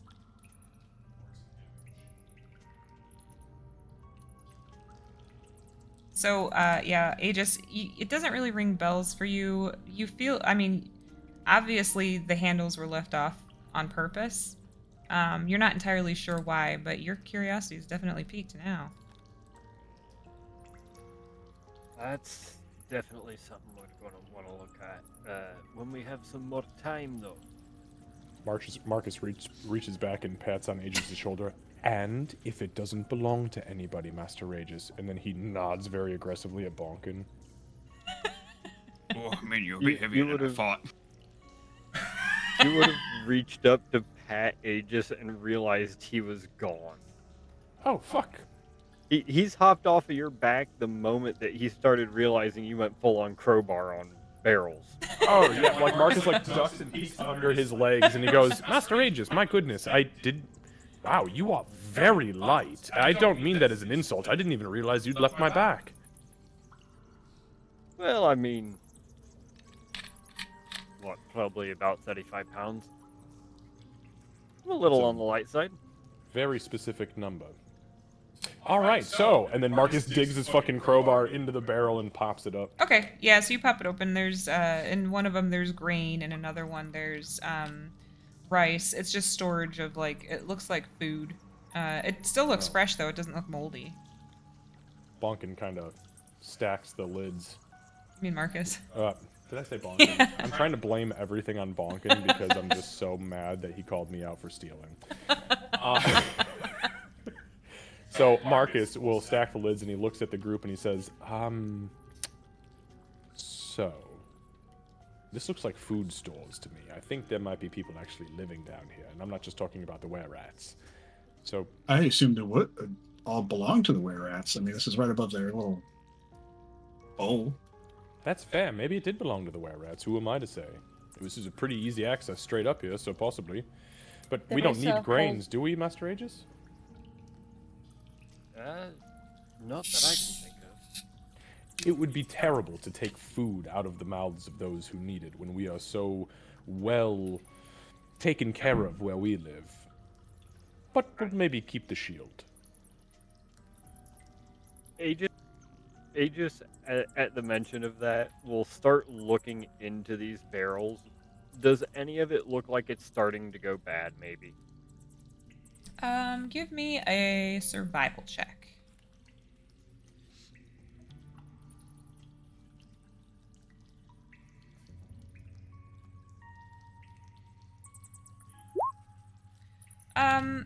No, you know, you're obviously not digging into it or anything, but at surface level, it doesn't appear that any of it's going bad. It's not as fresh as something you'd pick out personally. But... That's enough for him, I think. So he'll go ahead and officially, I think it's a 10-foot. It's either 5 foot or 10 foot. Hang on. He's doing an Aegis thing. Probably.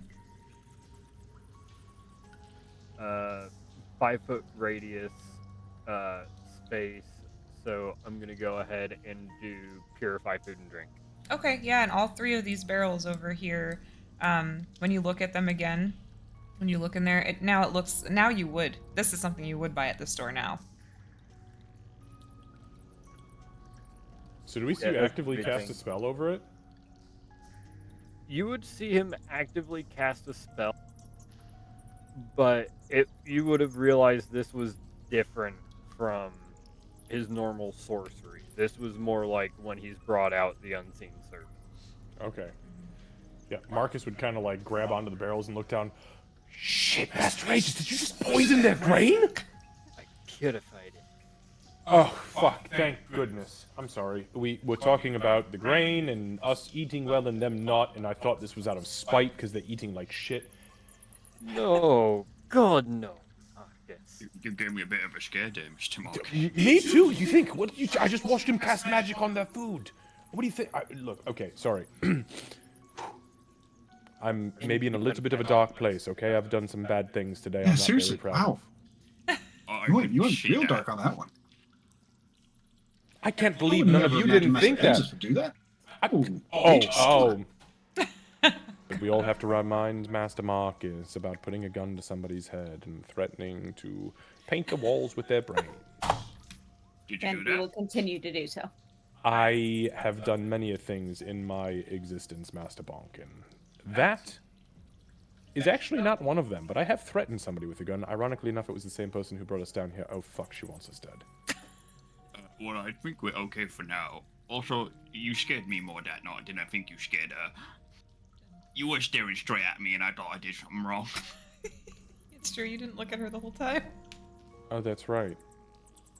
No, that was just me trying to be intimidating. I think Well, I it fucked worked. up. Oh, did it? It worked really well, yeah. I think you intimidated the Very wrong person there, yeah. Oh.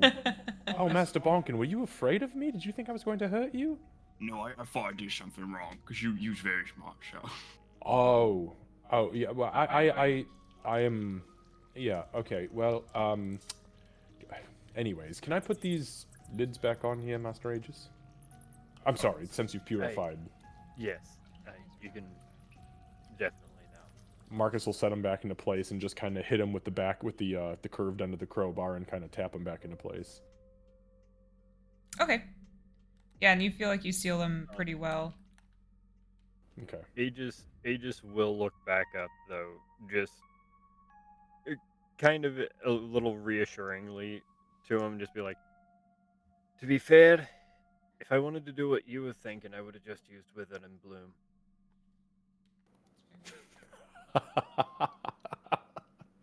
And he will just say that as nonchalantly as he can and just start walking. Start going.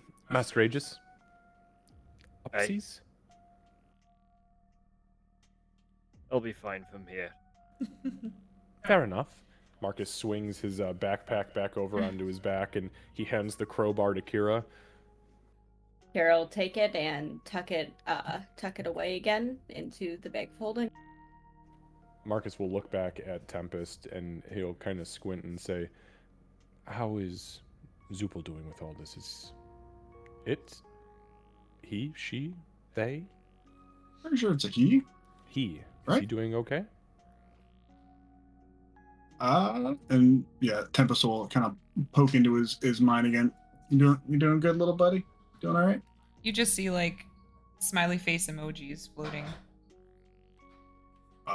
He's giving me all the smiley emojis. He's okay. So far. Oh, good. Good. Should Just I have making a sure. phone? Well, don't worry, Zupel. As soon as any kind of danger happens, you're disappearing, or at least go hide. You get like a little nuzzle from him of understanding. We should get going before Mr. Aegis walks too far away. No, he hasn't opened the doors, I assumed. Oh, I Or just heard him say he walked away, so I was... No, yeah, but, he, so there's doors there. yeah, he would have started like walking up at least to the doors. He wouldn't have actually probably went through yet, but he would have just been waiting and ready. Okay, and then just as a note, so you guys came up here. There is, I didn't have a good thing to show it on here, but there is like it's like a trap door that you could close here. Is anybody going to close it, or are you going to leave it open? Nah, fuck that. I'll Marcus. close it. Yeah, Marcus will point to Blanc and be like, I'm not getting snuck up on by. No. If it was with the were-rats, honestly, I think we'd probably be in okay standing. I just haven't talked to him. Right, I'm sorry. I know closing the door is good manners anyway, and he's gonna go shut the door. Okay, and when you close it, it blends in with the floor so well. If you didn't know it was there, you would not know it was there.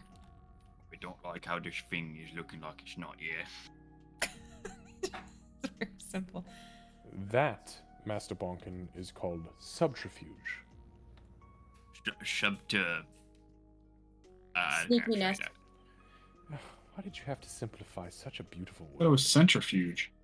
No, centrifuge is when you are at the center. Never mind. Centrifuge should is the probably get machine that going. I have in the yep. Yeah. Marcus starts walking. You have a Oh, centrifuge? I thought that's what we were talking about. So when you get to this door, it is actually locked. This one is. Fuck. Marcus immediately pulls his keys out I had a and feeling. begins trying them. Go ahead. I can only ever try one lock each time. Believe in with each you. individual key. All right, so the first one is going to be high this time. 95 to 100 is my success. God damn it! Oh I no! would have Oh succeeded. no! All right, we're going high again. I'm just committing. I'm committing. Nope, that's an 80. Oh even. no! We're Okay, wait, it got going- higher. It got a lot We're higher. gonna go. No, we're going high again. We're going high again. God damn it! It's a 77. Oh, I wanted to So you work hear so Marcus bad. fumbling with his key ring, and then he looks behind him and says, Mistress Kira, we've got a little bit of a problem here. The door's locked, and apparently these weren't the keys for it. I'll fucking figure it out This- eventually. This store is not meant for the key's destiny. Then she shrugs. You're gonna need to move. Marcus puts a finger I'll up, be away. and he looks behind you. Wait a minute. The outside is that way. We're locked in. Marcus looks for something to flip the fucking lock up. Something to. Well, what do you mean? Like a. Because Marcus is under the assumption that we are locked in, not locked out. Right. Yeah, you are. But So is there there's a keyhole. switch? Oh, you're looking for a switch here? Yeah, isn't there a switch on the inside that if somebody were to be locked in? Okay, because, you go into a bathroom and you lock the door, there's a little button on the inside, Right. you just twist it and pop it out, but nobody can get in from the outside. Right. No, but this is okay. you can tell this is meant for storage of All right. yeah. But there is a Kira, keyhole. do your thing. There's the keyhole right there. I tried. Thrice. Failed thrice. Oh yeah, no problem. So You forgot to look, but that's okay. Marcus didn't blow anything up messing with the door, Yeah. so she barely and looked you at the guys are- lock as she's doing it. you're fairly certain that with the way that door blended in and stuff, nobody was expecting somebody to be locked in here, so they wouldn't really trap the door. Yeah, so you do successfully unlock that door. Yep, so there's the click, and then she gives a little satisfied nod and steps back, apparently on top of a thing since there's no space. All right. Master Bonkin, maybe you and I should stand abreast in this hallway and allow everyone else to kind of filter in. Good idea. I'll get to there so we can just get the marching order for you, Candace, so you know how we're going to be moving it as a block. Ah! Master Aegis, he looks under his legs. No! No upsies. No upsies.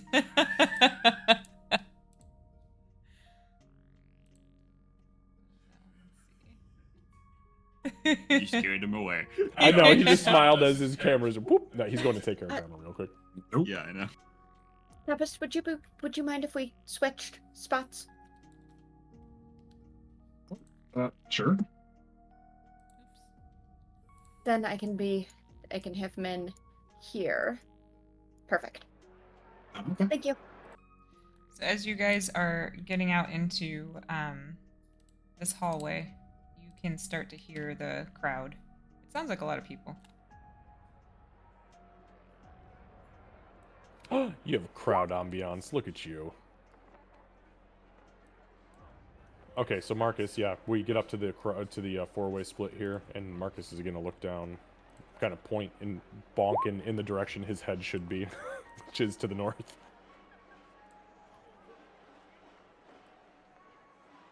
You can see there's another door. This is the original door that you had seen. Oh, there we go. Oh, this is what do we have here? It looks like just more storage crap. So you have So you have a crate here, but then it looks like it could be pillows, maybe hay or something like that that's wrapped up in tarps. Marcus will look over his shoulder. Can anybody here detect magic? Maybe easier than us busting all these crates open to potentially find something of use. Do we have time for all that yet? I mean, we gotta go, don't we? We still gotta find who to talk to. That's true, but they're screaming, they're shouting up ahead, so I assume we're close. If you can not perform the incantation, it's fine. I'm just trying to figure out if anybody can do it. If not, we move forward. No, I got nothing right now. I mean, All right, fair enough. Then we leave it alone. I didn't memorize it tonight, sorry. No worries. Marcus kind of looks back. Wait a minute. You're a wizard? She's an illuminist, remember? I am an illuminist. Right. Marcus gets to the door and very frantically pulls out his key ring looking for a lock. Yeah, there is one. And he just starts sticking it in. Okay. Alright, we're gonna start high again. 95 to 100. Nope, that's a 77 again. Going low this time. And low for the last one as well. Oh my god, a 70 on the dot. What the fuck is with these 70s? Alright, we're going low. 1 to 5, baby. 1 to 5, 1 to 5, 1 to 5, 1 to 5. No, a 76. What the fuck? Wow. I rolled a 77, a pretty tight 77, a group. 70, and a 70. That's no bueno. Good grouping, Marcus. Yeah, no Yeah. shit. I mean, there is definitely a drill sergeant somewhere in the distance talking about how well those are clustered together, but it ain't nothing to do with my keys. He'll put his keys back and he'll kind of look back. Mistress Kira. It's not Yeah. the fucking door. Excuse me, pardon me. Right through it. Let me scooch on by. Oh. Step 1, the door is locked, right? It Yeah, it's doesn't locked. just have a keyhole. Okay. It's a good question, but yeah, it's locked. You didn't ask, so I had to. Oh, That's not fair. great, but 20 is not great. That's a not for me. fantastic roll. That's It's under a plus average. 11, isn't it? Yeah. Because yeah. I'm proficient, and then I get double proficiency. Yeah, you're able to unlock that with no issue. These doors, like I said, they're very much reminiscent of your guys' time. Something you would have seen during your time. It's not high-techy and everything in this area that you could tell. Marcus, once your Yes. key fits a lock, will it always fit that lock? No, it disappears and that lock can never be locked again. Oh, that's horrible. Okay. Well, that's fantastic, because if it's a lock for us, fuck our enemies, right? I No was locking thinking us about in. I was thinking about making you a bunch of locks and seeing if we could trick your destiny. Oh. Yes, that's a very good idea, but unfortunately that's not how the magic in these things work. Trickery wizards. Tricky wizards. Tricky wizards. He opens the door. Okay. Luminous. Alright, one Walking over the other door. No, us Illuminists have a plan. It's not always a good one, but we have a plan. Oh, this looks bad. Oh, we fucked Oh, that's a up. lot of blood on the floor. Alright, so No, you I believe guys... you. The door swings open. Are those Githyanki? There's all kinds of kinds. There are all kinds of kinds down here. You see Githyanki, there's Drow, there's humans, there's half-elves, there's elves, there's dwarf, there are... I think I see Jedi. Are those blue lightsabers? I'm just fucking with you. there are Jedi.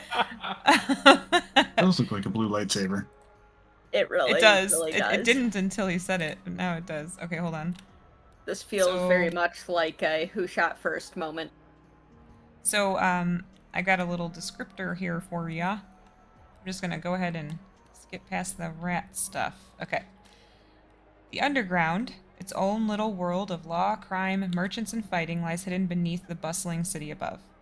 It's a secretive and shadowy realm accessible only through well-guarded secret entrances or by braving the treacherous sewers, or, in your case, both.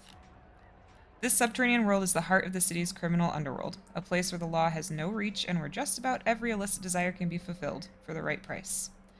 The center of the Underground is where the arena is located. As you approach, and assuming you're not sneaking, which you are not, you will be approached by a shady and beat-up, nasty-looking guy. I'll show you what he looks like.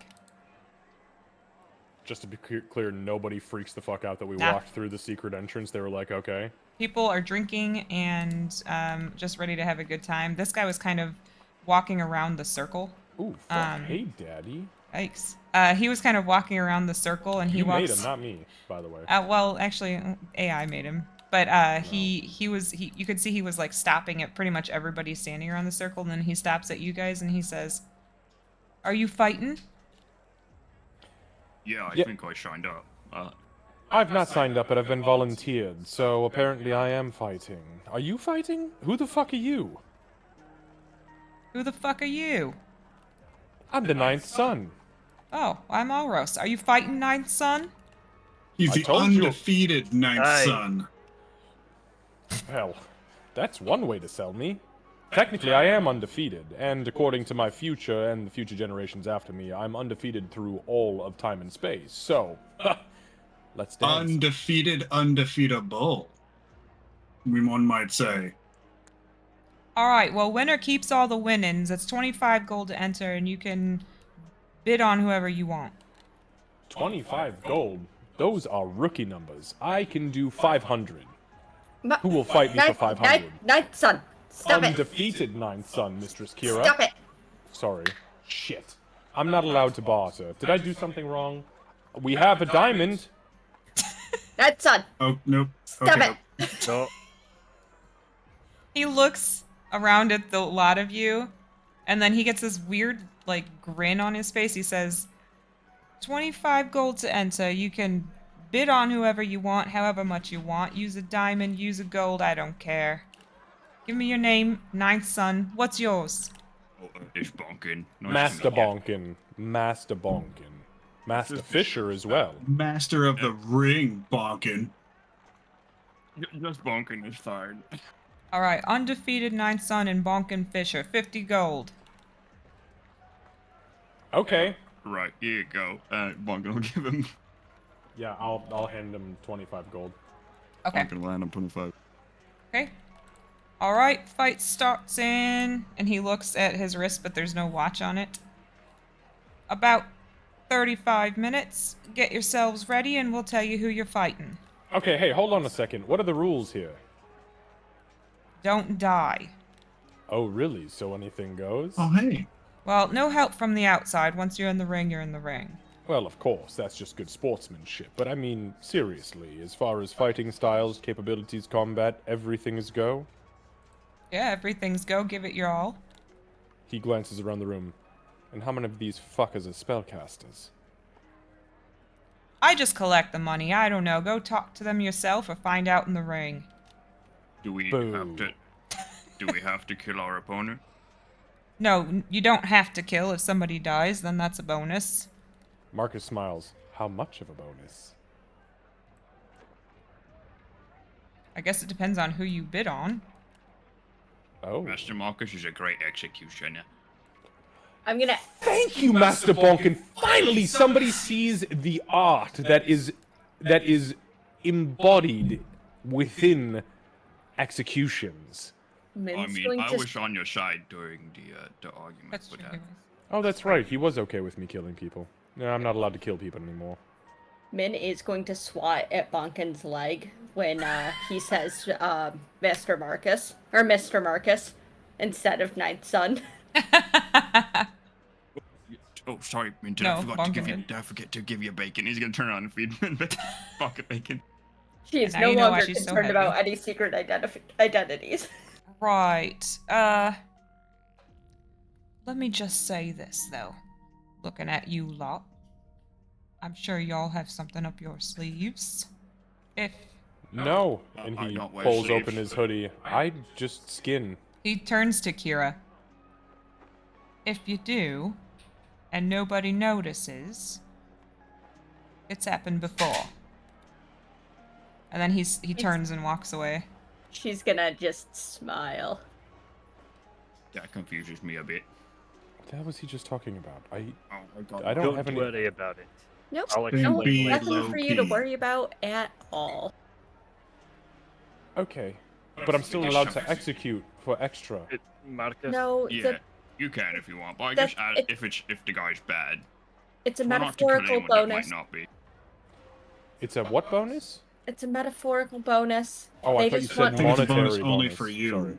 Yeah. Yep, they just Oh. want more bloodshed. Oh. You'll get the same amount of money if you win, whether you kill the guy or not. So, considering you said you're the Ninth Son and that's the name you're using up there, probably don't kill a bunch of people.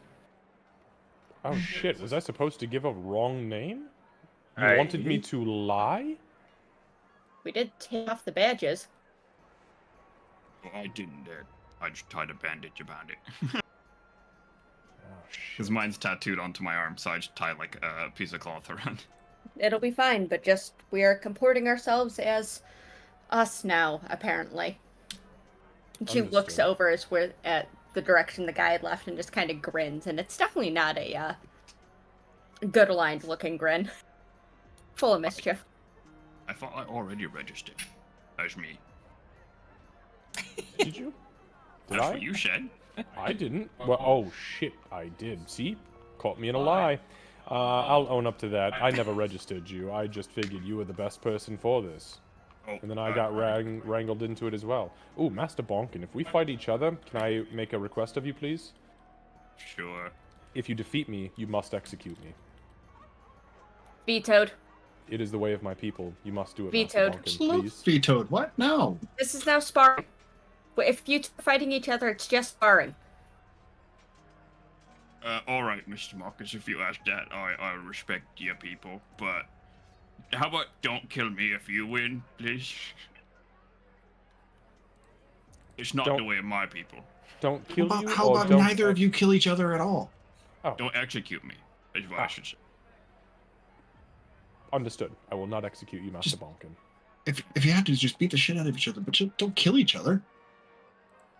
No, Mr. Tempest, you're being a bit rude to his people. He's got a long history that he's very proud of. Marcus turns around, totally dead serious, and squats half down now. Wait a minute. What if we fix the fight? If Master Alright. Bonkin and I have to fight each other, what if we fix the fight? We make it look real, but one of us will lose to the other. Yeah, and I'll hype the shit out of one of you. No, Yeah. that's not what I'm saying. All of us bid shitloads of money against for the winner, right? Wink, wink. And if we throw the fight, we double, triple, quadruple our earnings. Make it a little show. I can get very fancy if I need to. I've got a hat for it. Mr. Marcus, isn't it usually how these things work that a lot of people got a bet on one of us? If most of them bid on us, it might, I guess, tip the scales to lessen it a bit. Oh, I think if they are going to put us against other individuals before we were to potentially fight each other, we could kind of make it look like, because I have no doubt in your ability, Master Bonkin, so you and I can both do well against normal opponents. And when it comes time for it, it doesn't matter. As long as the pot's big enough and all of us throw in, we double our money, triple our money, quadruple our money, depends on what the odds look like. All I'm saying is, think about it. I've got about 800 gold. You've got a backpack full. Son of a bitch, I do. Well, I've got a bag lot. You could put some money down on this too. Yeah. We don't And need to yes, think that about is it right actually this hype moment. the shit out of it. But yes, for whoever the winner's going to be. So maybe we can. That's the other thing. Before we go in there, I have a couple of spells I have prepared to help. I can help before you go in, but once you're in, you're on your own. Oh, wait a minute though. He said no help from the outside. He said no cheating. And It yet would be there's Once already you're in an there. Yeah, id once that you're they in. don't know about. exactly. I'd rather give the other person a fair fight, I think. It Yes. seems a bit unfriendly or a bit mean to cheat. Master Bonkin, what happens if the opponent you're fighting is a spellcaster and grips the enfeebled mind that rattles around inside your skull and forces you to stand still while he slits your throat? Is that cheating or is that fair? Even though you may be the dominant opponent in strength and fortitude. The way I see it is, if he has magic, that's his way of fighting, isn't it? So, But what punch if is you fine. but what if you have an enchantment on you? Alright, forget Master Bonkin. Pump me up. Only before you go in. I will only be able to focus for so long. Oh, understood. Of course, of course. Nothing weird though, and make sure it's subtle and nothing like totally outrageous. Of I course. would put my inspiration on you, but that little moat he's always such a dead giveaway. How They long won't does it know that it's last? not from him. I guess I would know if it's not from him. It lasts for 10 minutes. Okay, so at the 5-minute mark when I'm prepping to go out, pop it on me and I'll make it seem as if it's from me. Look, these people are criminals, thugs, vagabonds, degenerates, douchebags probably. And think about what he just said. Somebody may Not- throw sand in my eye. That would suck. Not everybody here is probably gonna fight fair. That's what he was Right. saying. Also, maybe keep your eyes out too in the stands and make sure that there's nobody helping mine or Master Bonkin's opponents. Because if there is, Oh, yeah. you may be able to either counter spell or have them called out and disqualified if you're lucky enough to catch them. Just don't be seen doing anything weird yourselves. Trust me, if it really comes down to it, I promise you I can handle myself, even in an unfair fight. I did fight a beholder, though he absolutely kicked the shit out of me. But I did fight one, and survived to tell the tale. I saw it. I seen it. I was there. I picked a vampire up one time and threw it in a tornado made of flaming blades. That was pretty cool. Yeah. Actually, Tempest will take a moment to cast tongues on himself real quick, Okay. just so he can hear and talk to everyone in the room if he needs to. Were we told to go anywhere in specific for this, Candace? Nah, he just said get over there and get ready. Get over where though? Was there any motion or? He motioned to the circle. Okay, I'm only asking because there's like fucking a bunch of doors and hallways and stuff. Yeah, so. yeah, no, he Okay, just motioned. yeah. He like nodded his head to the circle. So Marcus will enter at this point, and he's gonna very nonchalantly kind of like come down into this corner. He's gonna turn his back to the wall, and he's gonna sling the backpack over and set it down, and intentionally being kind of a bumbling fool, he's gonna struggle with his armor and just kind of like make himself. I'm trying. I know what you're doing. He's going to attempt to make it look like he's a total fucking novice, even strapping himself up. Like, yeah, oh, he brought his knapsack full of armor. Good for you, bud. Sort of thing. Yeah, and let's see. He is attempting to. I don't know if it's necessarily like maybe a performance. I was going to say performance, but I'm also looking at Aegis. What's your passive perception? And Bonkin? An 11. Okay, and Bonkin, yours is higher, isn't it? 12. Oh, okay. Tempest is the highest. Okay, got it. You said passive. Oh. Yeah, what's yours? Yeah, I'm not proficient in perception. Yours is no. Okay. You would have to be very loud and trying to be quiet. I have a 10. A 10, okay. I am not that guy. Kira, are you 14? 15. 15. And Min also has vigilance. If that makes a difference at all, it's just can't be surprised. Okay, noted. And hers is a 16. I believe I'm double checking that.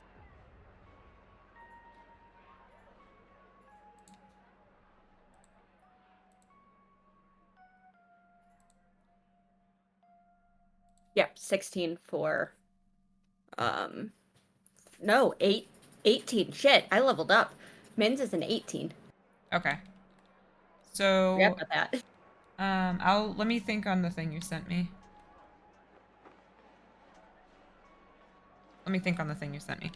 Okay. Marcus, go ahead and give me a performance check. Performance. Because you are getting the attention of some of the people over here in the corner where they've turned and some of them are just looking over their shoulder, some of them are turned and they're just straight up gawking and they have absolutely no social skills whatsoever. Oh, neither is Marcus, which is why he looks up and he's like, now Marcus is pretty ripped. He's got a 16 intelligence, but he is trying to make himself look like he doesn't know how the fuck to strap this up by himself. So performance, here we go. Oh! Okay. Hashtag guess my charisma. Set to 7. Okay, yeah, so It's probably too easy at this point to put my armor on.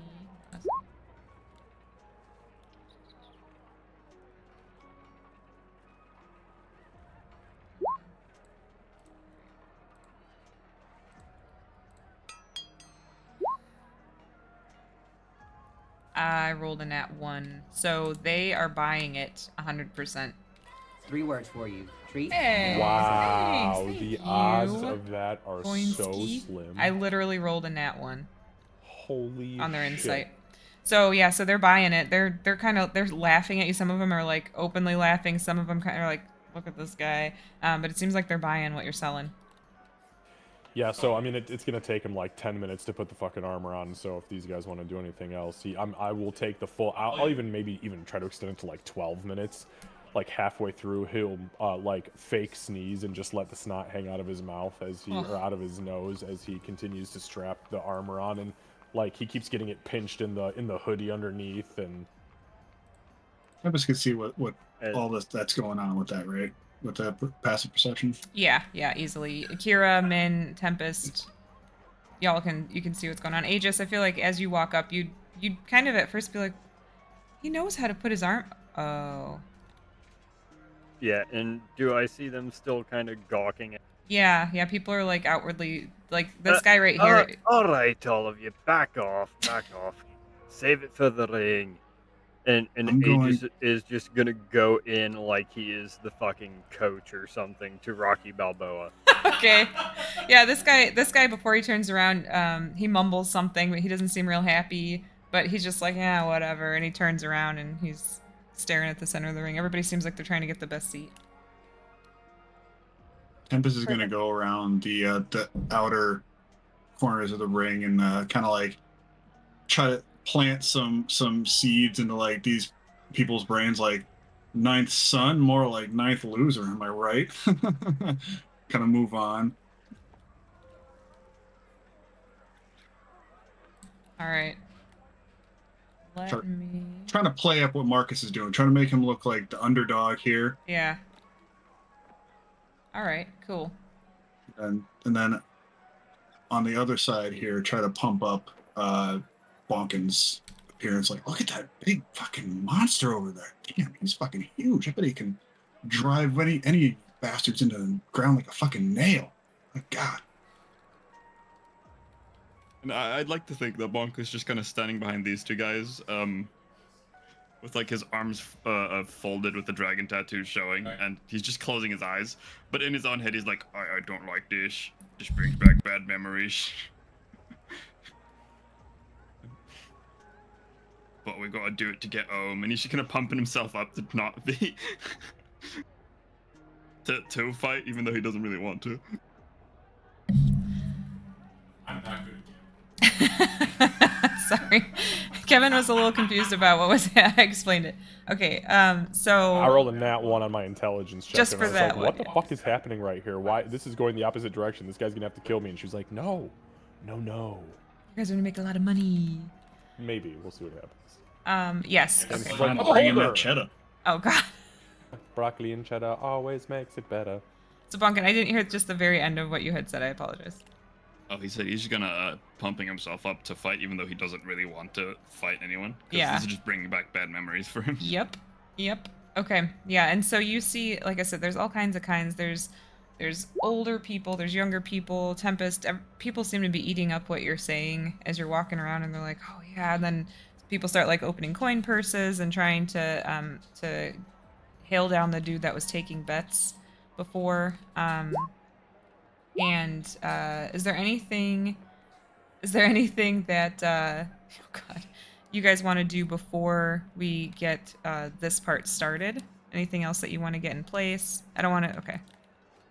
My thing is Just that like Tempest is constantly planting seeds around the room. Yeah. Yeah. Hold on. Give me 1 second to look that up really quick because I just want to clarify something, Kira, and then I'll let you know a yes or no. Yep.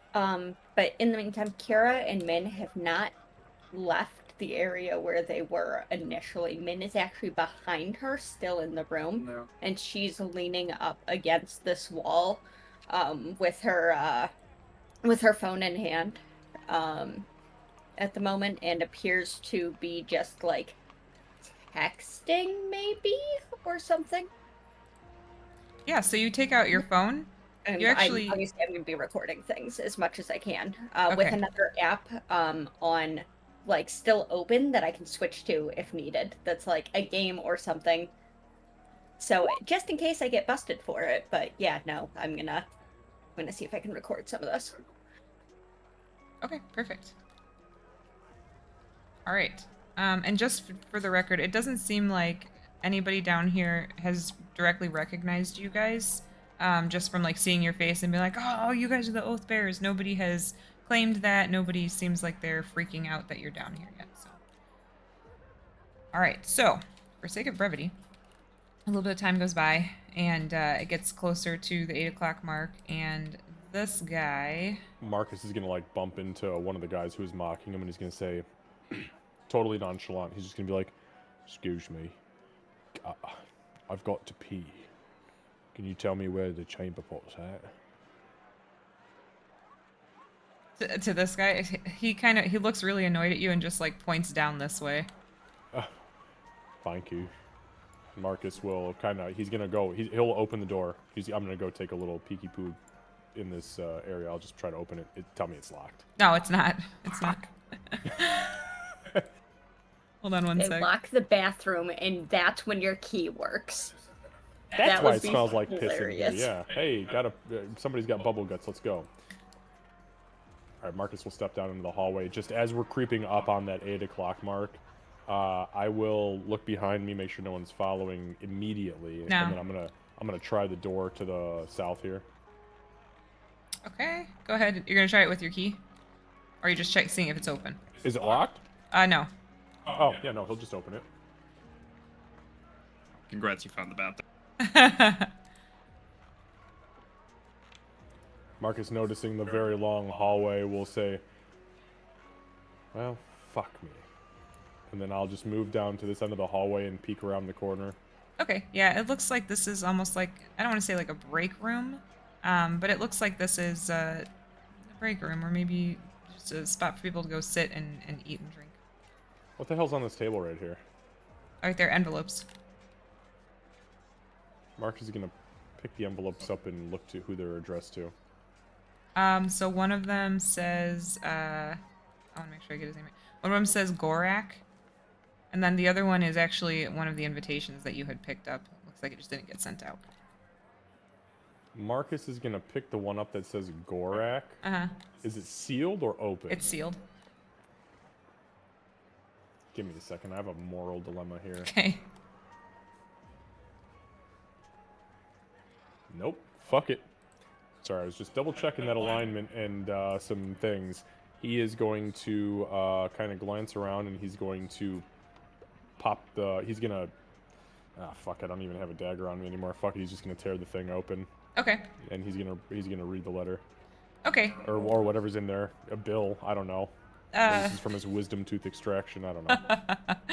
No, actually, it's a letter and it says. Gorak, my son will absolutely not be participating in your ridiculous cage match this year. Stop asking. And then it'll say signed RS.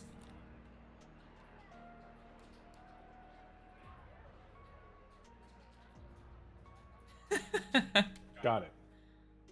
Okay. I'm going to put that in my backpack. All right.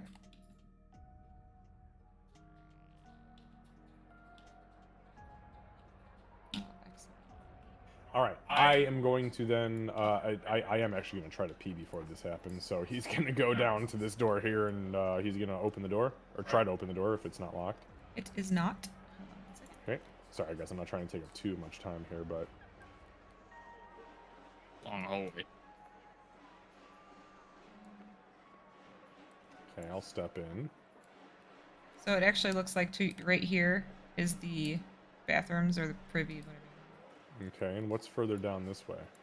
A wall? No, oh, sorry, hold on. It actually looks like probably more bathrooms. You might have actually found the bathroom. That guy wasn't lying to you. Okay. Marcus will go. We don't have to RP me pissing, but yeah, Marcus will, he'll pull his armor up and have a wee so that he doesn't piss himself if he accidentally gets stunned during combat. Got it. If Bonkin fucking stunning strikes him, he does not want to shit his pants, so... Okay. Fair enough.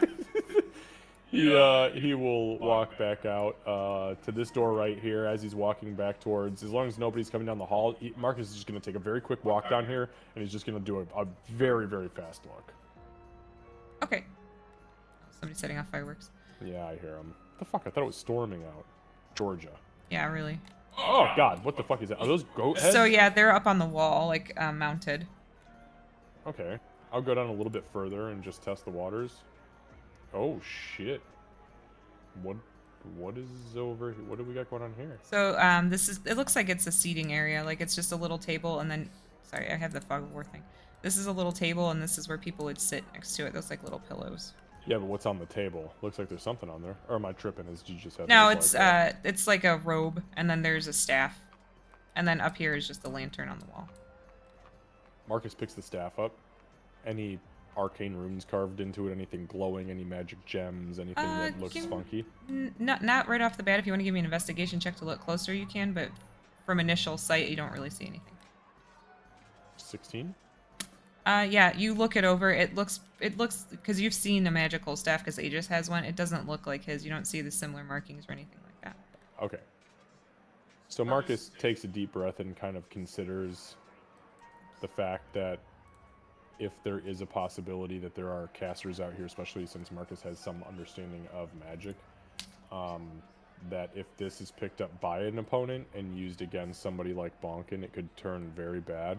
So Marcus is going to snap the staff over his knee, and then he's going to take the two pieces and he's going to snap them in half again. So I'm going to Okay. break it into quarters, and I'm going to put it underneath one of the pillows. Okay. Yeah, and you're able to do that easily enough. You kind of hide under there. You feel like it's pretty well hidden. Okay. And then I'll go back north. Okay.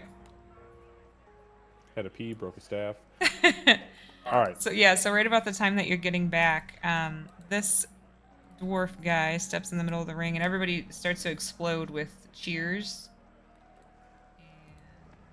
So this is like a straight pit fight. Does everybody stay here for the com? Oh my god, that fucking dude. Why does this look like Candace digging in 7 Days to Die? That's a great 7 Days No to Die kidding. night for me. So this guy steps up, and everybody starts cheering, and he says, hold on, I got a whole thing written.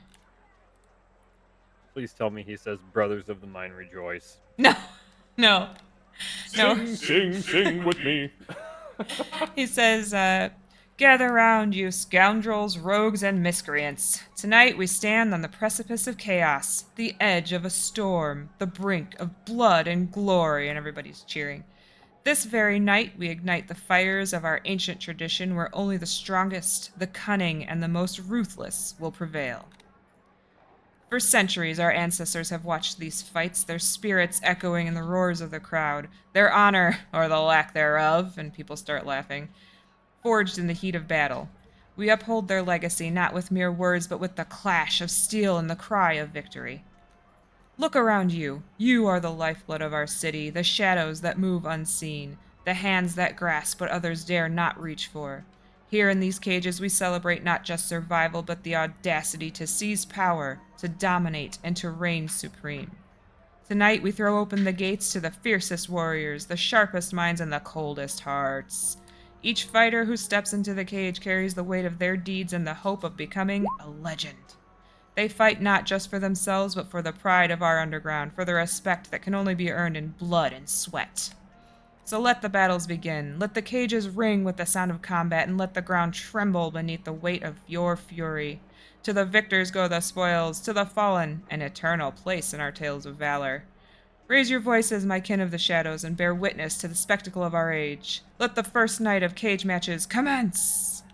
And everybody starts cheering around the circle, and he steps out and actually takes up his place like up against the wall over here.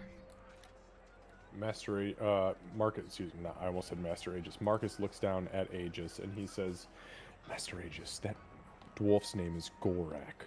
Do you happen to know the initials RS? Does that ring a bell at all? No, not really. I won't even make you roll for it. It doesn't really stick out to you. Not that I can see. Something we can check into later. Okay. All right, no problem. I'm a thief. Don't worry about it. Focus on the fights. Easy. And he goes into total focus mode. All right. So we've got the dude that was just talking is standing over here. Everybody leaves him alone. Like they're all keeping a 5 foot at least space between them and him. Clearly he has some bit of respect. So the first fight goes down. 4 people enter the ring. I'm sorry, 5 people enter the ring. They all fight. Then one of them survives. Then another set of fights goes on, and then you guys get called. So they call the names.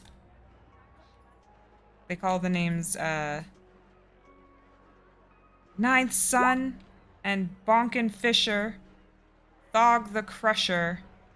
I hate this because you guys said the name earlier, but Torvag the Brute and Kinara the Shadow.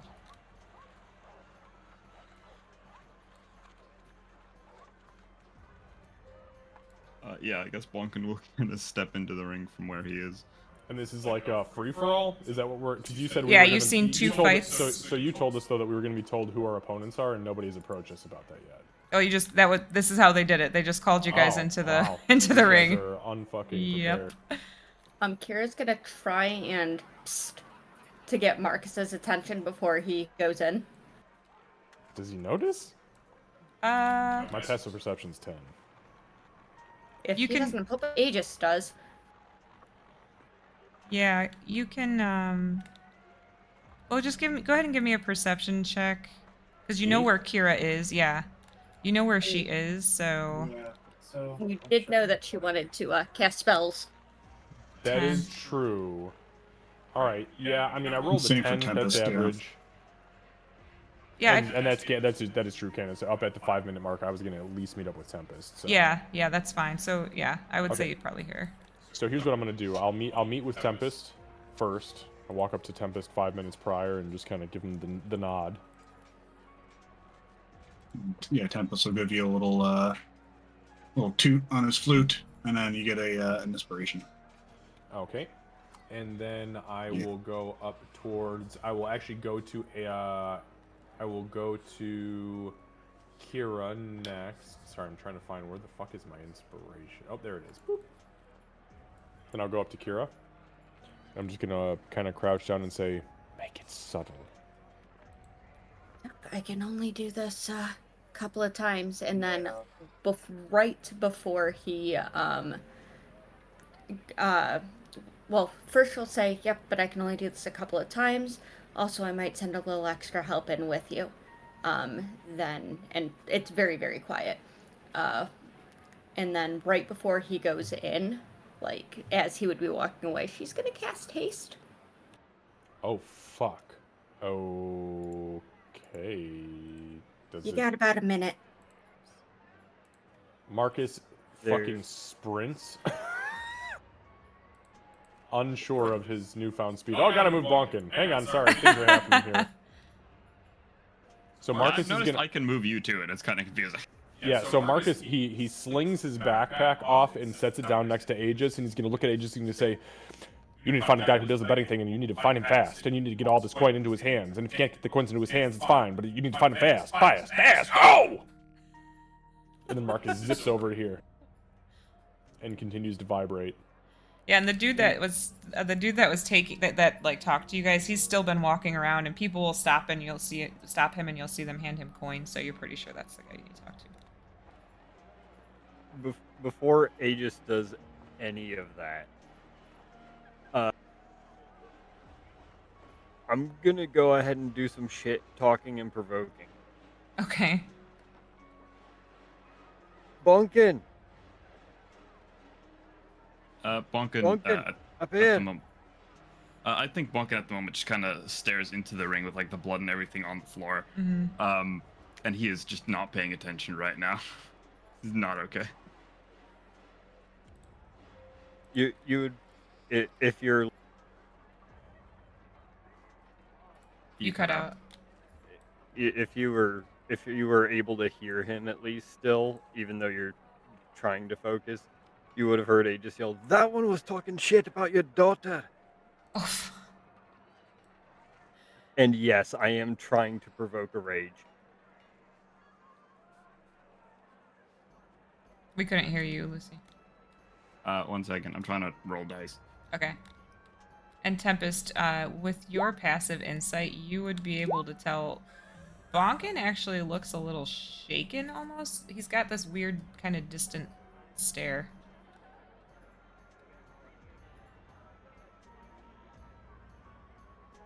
Marcus is just gritting his teeth like he's on cocaine. He's just going. All right, we can continue. We'll continue both sides of things, but go ahead and roll for initiative for me.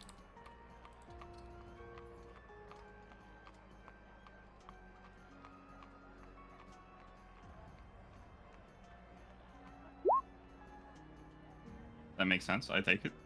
Yeah. Sorry, I'm trying to determine if I have any bonus on initiative with haste, but I don't think I do. Nope, I don't. No, but you do get the AC bonus. Yeah. And of course you get to murder more quickly. Oof. God. This ain't my strong suit, friends. Dex I is not my tried so strong suit. hard. I'm so smart and so strong. So now you're clumsy fast. For sure. Yeah, I'm gonna be falling down and fucking spinning up. All right. So Yeah, I'm gonna the change it now. Kinara, the shadow, was that? I mean, that sounds an awful lot like a Shatterkai type thing. So is she, or are they? What was the You question? said Kinara, the shadow, was the other one that got called in. Oh, she's a drow, actually. Oh, okay. Mm-hmm. Okay. Yeah, what are our enemies using, by the way, weapon-wise? Hold on one Sorry, second. sorry. Once you get, I know we got a lot of questions because It's you're doing a lot of okay. things, and we're just like, give us fucking answers. Let's go. How dare you do cool things? I'm trying to get the good music going for you. I love the crowd ambiance of this. No, that's not the right one. I don't want the gunshots. Hold on one second. I'm trying to find the right That would be one way for this pit fight to go. one. Y'all are lucky I don't carry a pistol anymore. Could you imagine Marcus just blah blah blah blah? Haste speed? No. Yeah. Happen, motherfuckers. Fucking, In this What- ring, you're what's it not out of called? my range. fucking Marcus down there with a damn hair trigger. What is it? I almost made Bunkin enlarged, by the way. That was my other plan. But I cannot focus on both things at once, and I'm gonna save that for the finale, I think. All right, we got our combat music. Okay, sorry about that. So, let me get their names pulled back up again. Candace, Okay. question for you: how high is the chamber we are currently in? That is a question I do need answered. Like From where we are at to this, straight to the top of where we are at right now. Oh, you do need that How question high is it? answered. So I'll take it in my notes. yeah, so it is 80 feet. Thank you. Yep. So Thog the Crusher is using Thog the Crusher is using a scimitar, and he also has a whip and a hand crossbow at his hip. He's wearing chainmail as well, just for the record. And then Torvag the Brute.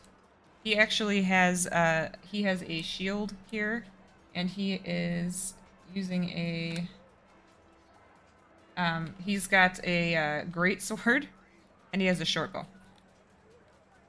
Hold up. So he's wielding the greatsword in one hand. He has a shield in front of him right now, and there's a great sword on his back. Okay. He's walking in with the shield at the moment. Okay. And when he walks in, he's looking around at all of you, clearly sizing you up. And then go ahead. Sorry, description clarification. Shield in front of him, it's a normal shield like he is holding, or Yeah, he's holding it, like yep. an animated shield? No, that's not floating? an animated shield. Okay, He's holding cool. it. And then the Kinara, she has she's got 2 swords, and she has a hand crossbow at her hip. All right. So really quickly though, we handed all that money over. Bets obviously need to be placed beforehand. So Yeah. were bets actually placed beforehand or no? So Aegis, did you go place the bets?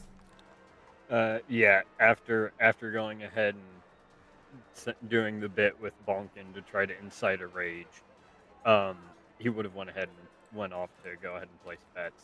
Okay, so how much did you place on whom?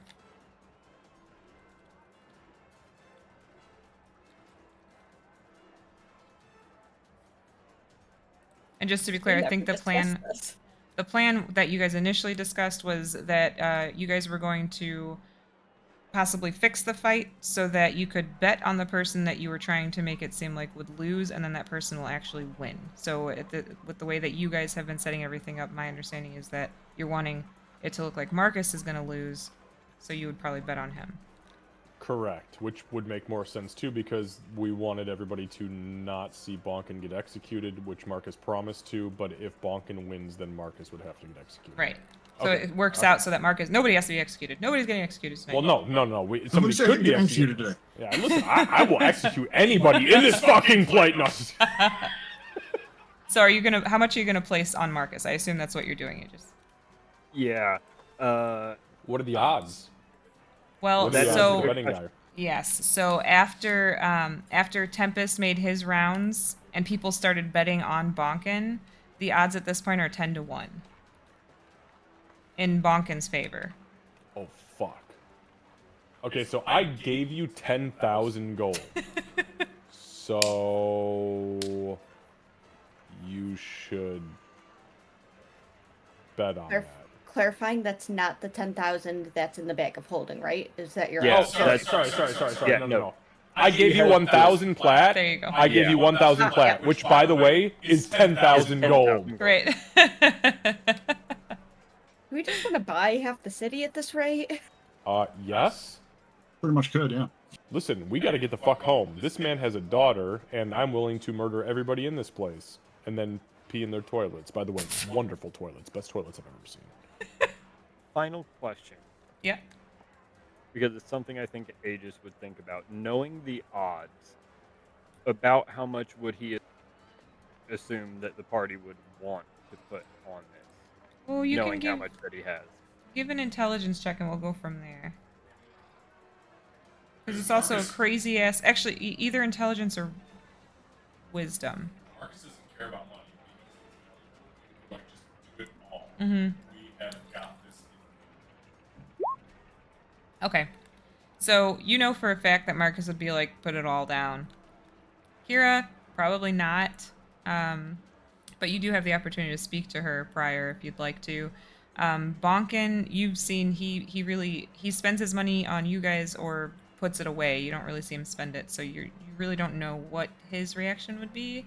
And Tempest is also out and about, so if you guys want to do a quick conversation before we start combat, that's fine with me.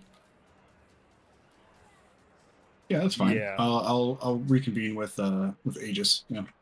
And this is all before any, like, the dwarf went into the center and stuff, right? This is retroactive. No, so this would be after the dwarf went into the center, but the guy's still walking around taking bets during Okay. the first two fights, and We're- then when we're they step, getting- when they step up on stage, you guys could meet really quick to bet on this fight. We're essentially getting the last minute bets in. Yeah. When we meet up. And again, it would have to be over here because Kira has not left this area at all.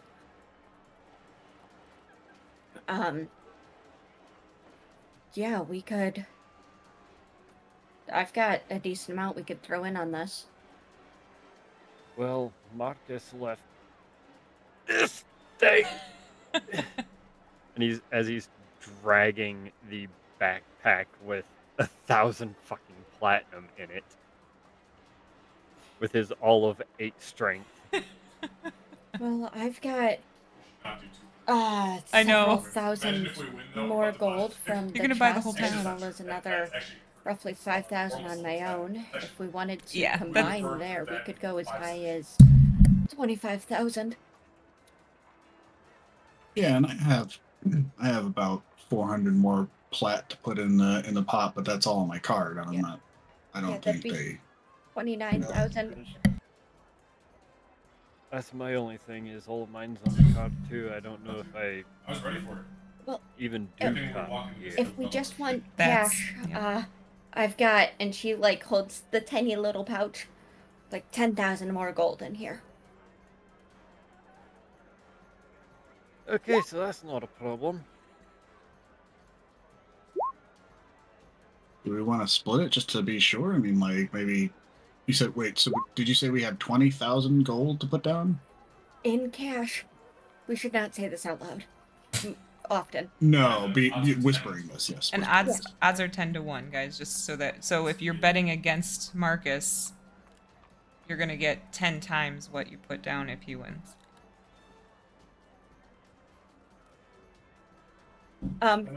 Joke's on you, Marcus gets 1 round KO'd, so there goes our Fine. wins. Uh, Now we can you kill find everybody out- in here and take all their money. Can you find out if they can accept a card too, or if it has to be cash? Yeah, I'll go. I'll go Aegis ask. will Sure. Aegis will look over real quick before anybody leaves. Does he see anything that looks like Umi's little like square thing? No, you don't see, because the guy that's collecting is Alros. You don't see it. You don't see that he's got I'm- it. I'm going to assume not. Well, Then do we want to just put? We didn't have this money before we came down here. If we lose it, we're not going to be any worse off. Oh, I agree. Put the Net 20. zero, yeah. Put the 20,000 down. Doing it all on Marcus? I There's the button. feel a little bad doing that, but yeah, 20,000 seems like a number that I can scarcely comprehend. Let's do it. On the other hand, we can't guarantee they're going to be able to pay this out if we actually do 10 to 1. I was about to say, Aegis looks around and just kind of like wants to gauge what everybody's like looking It at won't be necessary. in terms of like how much they might be carrying on them for bets, like everybody else. So you've noticed that after this guy collects money, he actually unlocks this door here, goes in, and then comes back out. So you haven't seen him carrying any amount of cash or any amount of coin on.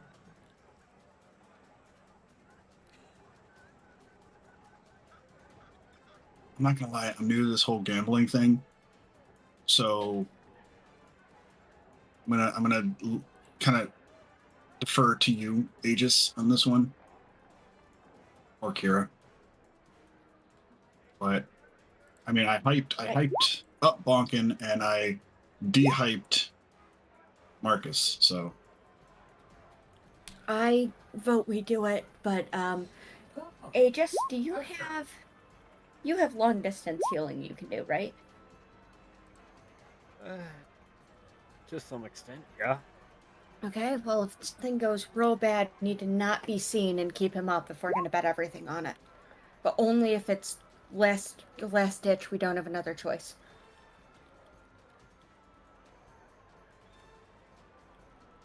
Okay, let's put it all in. All in on the asshole tiefling over there. So you're doing 20,000 gold on Marcus. Oh my god, that fucking No pressure, Kevin. Aegis, I'll give some Aegis ranged heals also if it comes down to it. I'm not sure how well I can keep it hidden though. Yep, do not be seen doing that. Marcus is okay. He's got a lot of shit at his disposal.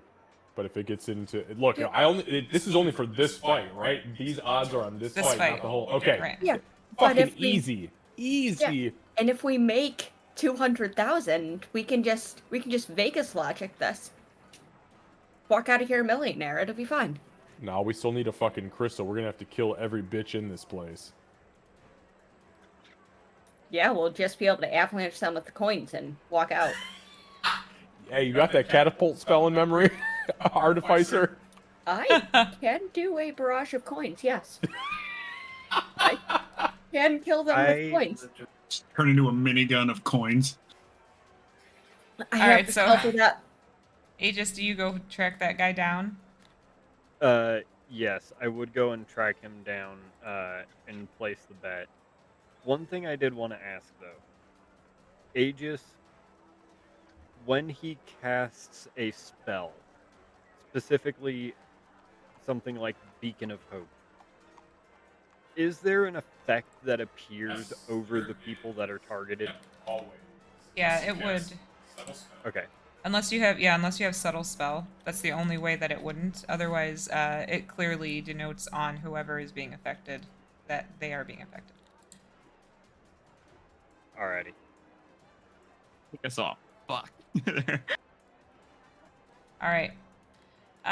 So you find this guy and you make your bet, and at first he just kind of laughs at you and starts to walk away, and then you're like, no, 20,000 on the ninth sun, and then you're dragging. I'm assuming dragging the backpack behind you. Yeah. And Marcus And is the like small little blowing his pouch, too. nose as everybody's like sizing each other up. Right. Okay. That being said, Bonkin isn't doing anything impressive either. He's just kind of staring at the ground. Right. Yeah. Okay. So he'll go grab a sack. He actually like looks around and he tells you to meet him up by this door, And he goes and grabs a sack and lets you dump the coin into the backpack because you are still in the underground. These are a bunch of fucking miscreants.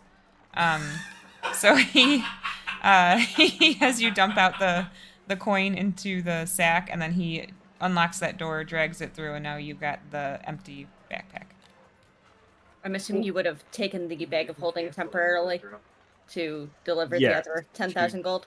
To deliver the other gold, yes. Okay, perfect. So yeah, so then you I'll dump remove out those the 200 pounds. as the 10,000 gold is pouring out. He's like looking, and he looks at you, and then he looks at the coin, and then he just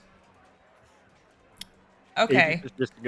Aegis is just gonna look over at him as it's still pouring and go, Suddy, this might take a moment. The As he fight will be watches- done before we've even paid it. I got nothing but time. This guy So- seems awfully familiar sounding. Yeah, just a little higher pitched, huh? So yeah, so the coin exchange has occurred. So You damn well better win this. You All mean right. Marcus, right? Yeah, no, you damn well better lose this. yeah, you better lose it. To Marcus though. Okay, so I ain't starting this fight, by the way. no, Me so neither. yeah, In so fact, I think I'm after you. the drow, Did the we- female did we drow. Tell this plan to Bonkin, by the way. He did not seem like he was listening when you guys talked about it. Marcus is pretty confident that if it comes down to it, he will execute Bonkin. I mean, not execute Bonkin, sorry. Marcus will be executed if he loses, so...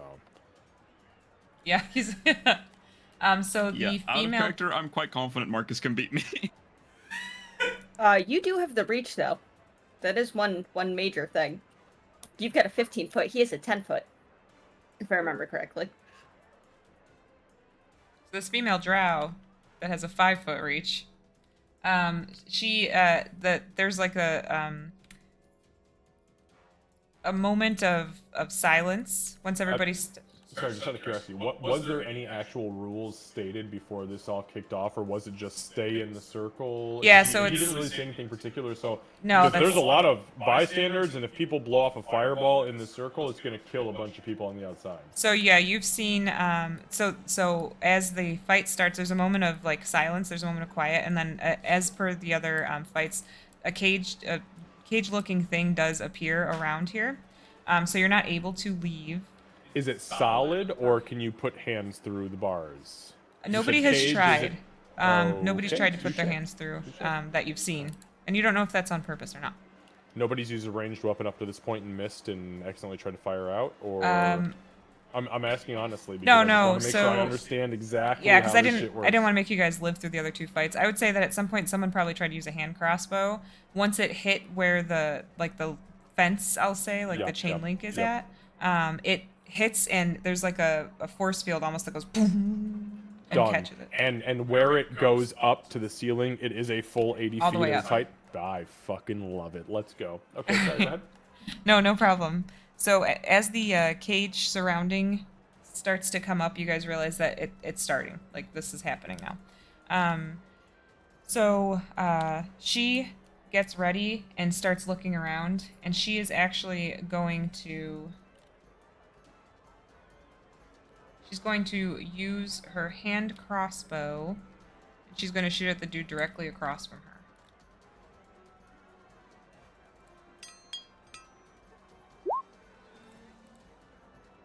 She does actually hit him. That's the dude with the shield. yeah, and this the, big dude. He's just carrying a shield, but he's got a greatsword on his back. He's got a great sword on his back. He has Oh a my shield up God. right now. Dumb bitch. Why would you go for Torveg the Brute? So she does actually hit him. He goes Oh my to God. he goes to try. She got exactly what she needed. He goes to try to like knock the bolt out of the way, but he moves too soon, overestimating because of all the armor and stuff that he has on, and it manages to hit him right in the shoulder for some damage.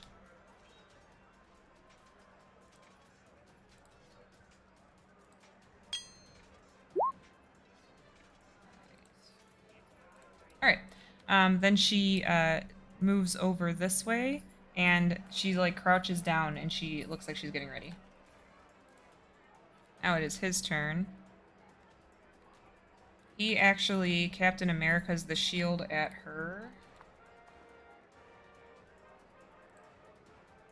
We gotta be careful, Bonkin. Fuck this guy. Hey, he's easier to hit now. Oh. Well, he tries to Captain America the shield to her, but she is very, very dodgy, and she manages to duck out of the way just in time. So he instead runs up to her, and he pulls his great sword out. Where does the shield go? Could you place it on the map? You Or know does what? I he catch can. it? No, he does not catch it. It doesn't Okay, fly okay, back so it around. doesn't It just bounce back lands to him? next to her. No, it's not that cool. Oh, okay, good. He 'cause wants to be I that got- cool, but he's not that cool. Marcus is smart. It looks like it might have tried to bounce back to him, but it's just because it bounced off this thing. And now it's on the ground next to her. Do you want me to put a symbol down? Oh, I could just put a little circle if you want. That's fine. Okay, you said it was just on the left or the right of her? Right there. Okay, got it. Thank you. Yeah, he runs up to her. He pulls out his great sword, and he's only gonna be able to try to hit her one time. Oh yeah, he slashes her really hard.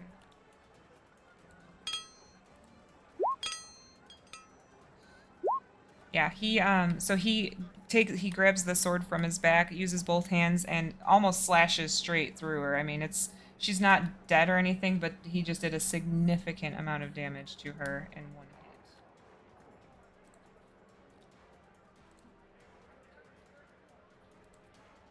Now this guy, not real happy about being forced into combat. He's going to turn on this guy, and he is going to attack him as well with his scimitar.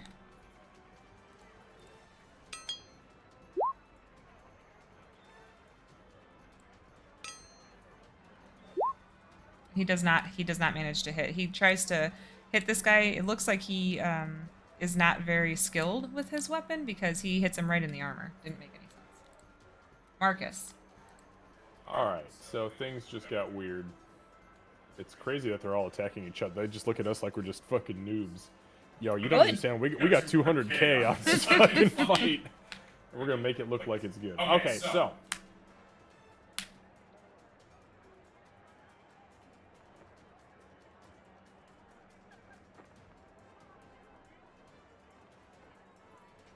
So Marcus, in his plate, he and buzzing right now. He's got the two halves out, but you'll see the pink flash across his visor, and the two flails will fling into existence, and Marcus is going to thank you, very rapidly under the haste incantation bolt down towards this drow chick who is crouched down over here, seeing that everybody else is on her, and he is going to swing on her.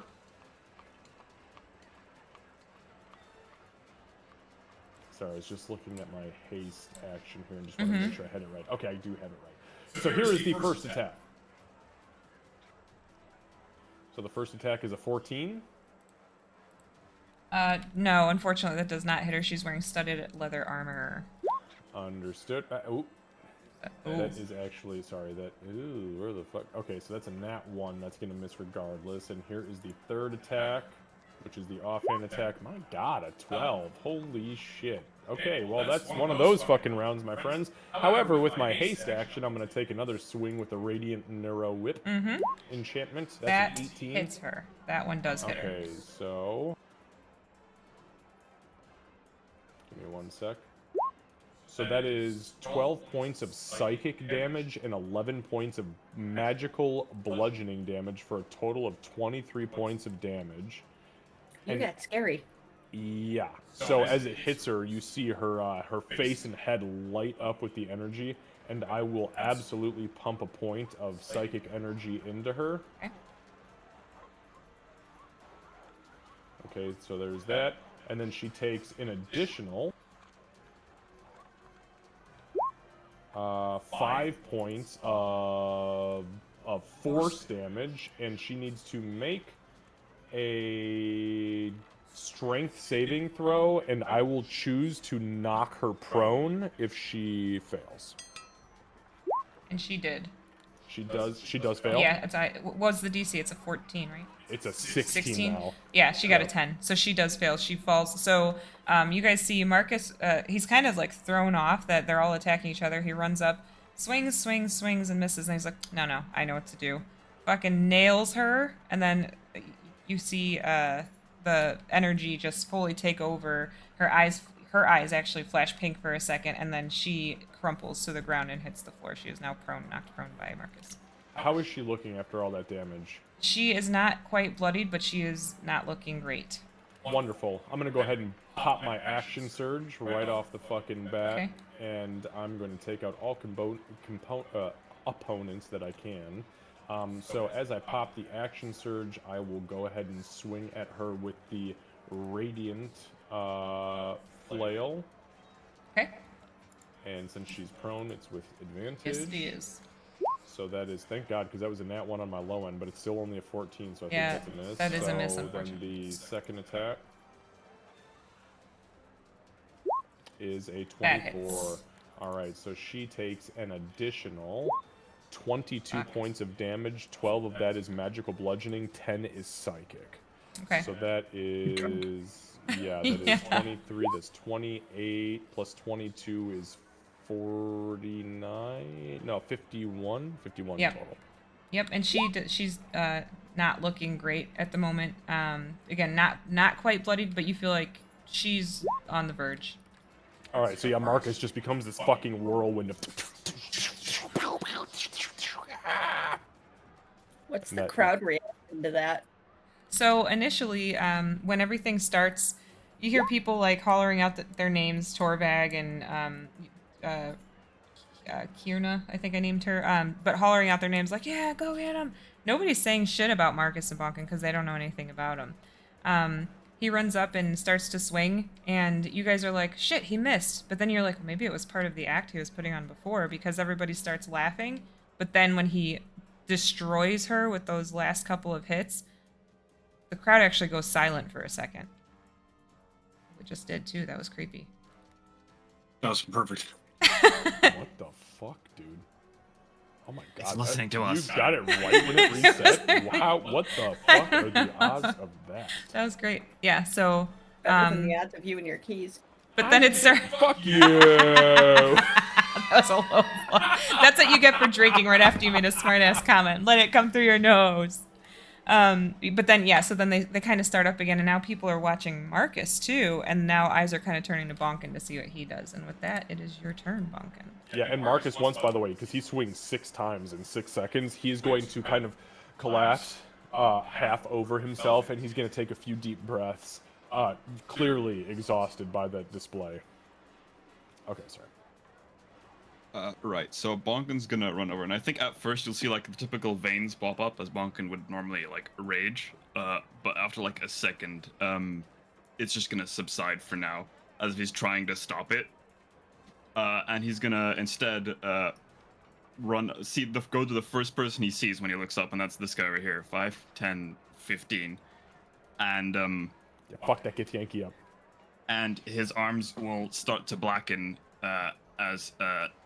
and he charges up, and essentially these metallic blue arms forge around his, and it explodes out.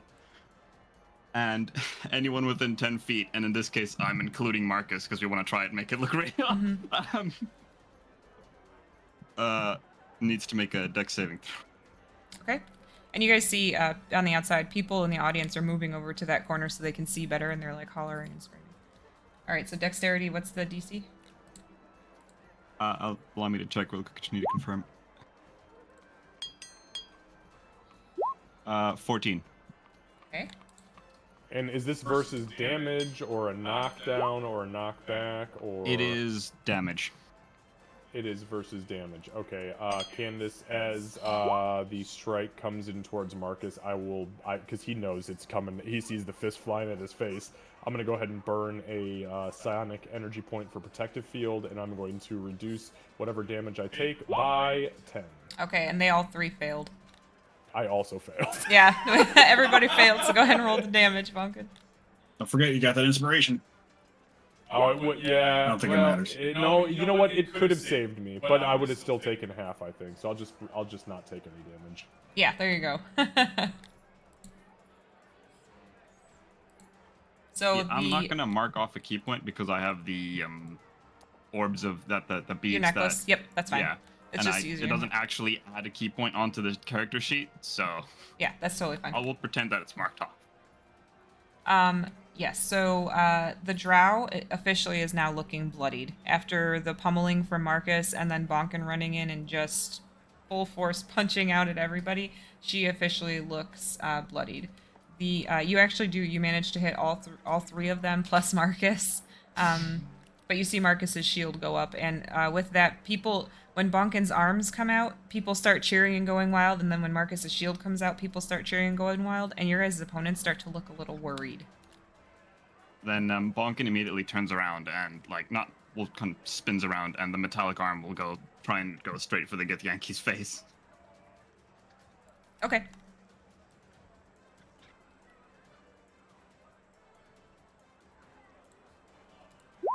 There. There's a chef. Yeah. 27 definitely hits.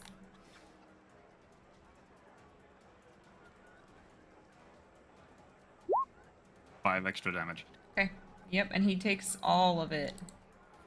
I still have regular, they may be force, but they're still fists, so I can only do a D4. Right. D4. Yeah, he takes. And that'll be it on my turn. He takes that. He still looks a little bit stunned from you running up and growing extra arms and being able to hit everybody in the area. So you managed to just knock him upside the head one more time. At that moment, it just looks like it's extended versions of his arms, but more blue and metallic. So the drow, she's gonna spend half her movement to stand up, and then she's going to look around like shit, and she's actually gonna try to hit Marcus. Come on, get it, bitch. He's moving fast as fuck. He's jittery. Got that cocaine nose. So she's cocaine. My AC is currently at 20. Okay. So she What does she attack me with? so Just she's her- got her a sword, but it's wreathed in shadows, and Oh, fucking great. she misses with her first one. She hits with the second. I used my reaction already, so that's just, I'll take it. All right, so it's gonna be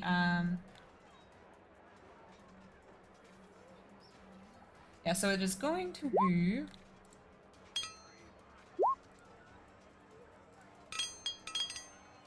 a total of 16 points of damage. How is it broken down though? 'Cause I have 9. resistances. Yeah, so 9 of it is piercing. Okay, so, So that's reduced to 6. 6. Yep. And then the other 7 was it was actually necrotic. Okie dokie. So give me a sec here.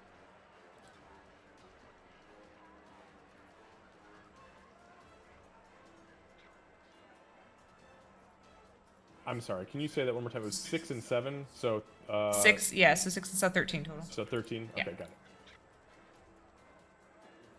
So Marcus's temporary hit points absolutely vanish, and he has taken a scratch. Okay. She looks around at everybody, and with everybody like looming over her, she looks over at you, Marcus, after she hits you, and goes, and then she.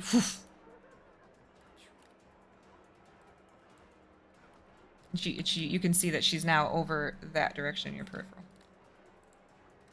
Now this guy is, oh man, who's he gonna hit? I think he's gonna try to hit Bonkin, since Bonkin just hit him from behind. So he's going to take a swing with the greatsword. That's a 14. Doesn't hit barely. That's a 15. That hits exactly. And that's gonna be for 10 points. I actually rolled really low on the first one, so that's gonna be 10 points of slashing damage. So if Alright, you're there goes raging, my then that's temporary halved, HP. right? I'm not raging yet. Oh, you're not yet. That's right. You stopped it. Yeah, Bonkin's trying really hard not to rage. Yeah. Okay, and yeah, that's all he can do. On to this guy. So this guy does not understand what the hell you just did or why. And he's going to, honestly, it seems like out of a reaction, he turns to you and tries to hit you. And he's going to use his scimitar. Fair, I'm way easier to hit than You are way easier to hit. So 2 of his 3 attacks, he slashes with the scimitar. 1, 2, 3, and 2 of them do hit.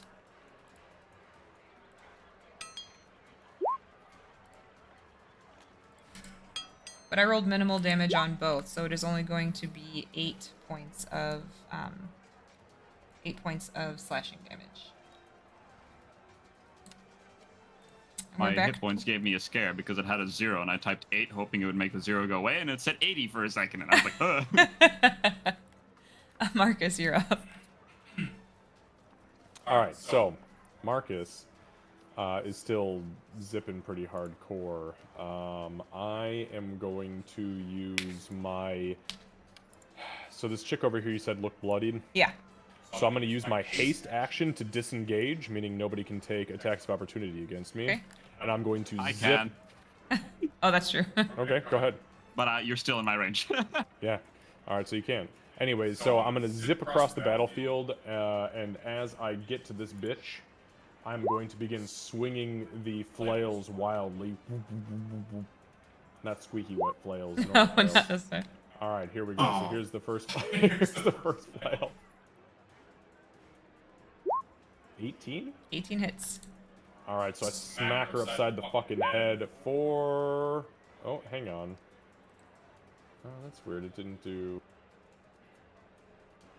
Hang on. Disregard that. There it We're is, looking okay. for no. We're looking. So the 9 is the normal damage. The 7. Oh, it would have been the same other way. So 16. Okay. I rolled a 9 and a 9. It's just it does it really weird. So 16 total. 9 magical bludgeoning. 7 psychic. Okay. Yeah, and she's looking pretty rough at this point.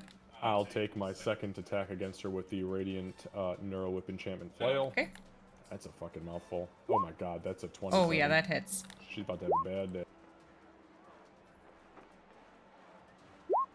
Alright, so that's another 15 points of damage, 5 from psychic, 10 from magical bludgeoning. She's still up? She's still up, but not looking good. Alright, so I will smile at her, and I'll kind of nod my head, and I'll swing the other flail, the one that is not the radiant, with my offhand, and use my bonus action to attack her with that. Okay. 17? 17 just hits. Fuck. Alright, so that is for another 11 points of damage. That is 5 normal bludgeoning, but 6 magical psychic. Okay. Yeah, and so she's standing there. She's trying to hold all like her ribs in because you cracked her ribs when you smashed her in the side, and then you do that additional psychic damage, and she's standing there and she looks almost dazed. She doesn't seem like she knows what's going on at the moment. Still standing. So Marcus, before he ends his turns, he's going to smile and say, "Give up. It's easier. Do it." And I end my turn. All right. Bonkin. So kind of in the spirit of these rings and his own experience with them, Bonkin's gonna try and kind of grab the Gith in front of him, and he wants to throw it over to Marcus. Okay, yeah, go ahead and give me an athletics check. Or if acrobatics is high. Not for him. Oh, I see what you're saying. I don't know why it rolled twice. It just did, but it's 12. I see what you're saying, yeah. Athletics or Yeah, I don't know where the 4 came from. The dice just Aw. rolled twice. That's fine. So it was almost really good, but then it was a 10, so you actually succeed. Yeah, so Bonkin will just kind of grab the Gith and kind of just throw him behind him into Marcus. So it's kind of like spreading the fight around. Uh-huh. Like there? Is that where you're aiming for? Yeah. Okay, yeah, so Bonkin... Does he hit me? So he hits you, but Bonkin wasn't like like making him an improvised weapon. He was just kind of tossing him behind him. So you feel a bump behind you, and you turn around and you see this guy is now like right in your face. And then And he's Bonkin prone. Bonkin will turn to this guy, and I can't swing at him because I think I used my action as a grapple, so I don't think that was an attack. So you can use one, if you have multi-attack, you can actually use one of your actions as a grapple, according to the rules. I don't have Yeah, he doesn't multi-attack. have I multi. have Wow, two that's right. fists. That's right, I forgot. Yeah. I would have if I had a long rest. Yeah, that's true. That is true. No, that's all for me, so. No bonus action. I think all my bonus actions required me to attack. Oh, gotcha. Okay. All right. So at the end of this round, the people on the outside, is there anything you would like to do at this point? I'm recording. Yeah, just hyping the crowd up, just getting them all excited. And that's stupid easy to do. They're all like they're all like crowding around here. Some of them did stay up here because Marcus is up here too. And this guy, the guy that did the announcement, he's watching. He's leaning up against the wall and he's got his arms crossed on his chest. He's watching and he looks absolutely delighted. That's good. We got the announcer's attention. I don't know. I don't like Well, how we're doing happy weird he shit, is. so. Nope, he should not be this putting on a happy good with how show. much he should have to pay out. I have a question. Uh-huh. Can I make an insight check against him? On this guy? Yeah. What are you looking for? I am curious, just kind of looking at that smile. I can only assume he's probably at least been notified of how much we just bet. So it's a thing of like, is that really a smile or is he just putting that on? Great. That's a great insight check. Go ahead and do that. I know. I was going to let this finish up. So, Aegis, that's actually a very good call. So, everybody else is watching the fight. You're watching this guy. He's got a big-ass smile on his face. But as Marcus starts to womp on this chick, it falters for a very split second, and you catch it. Might be a little worried about Marcus winning.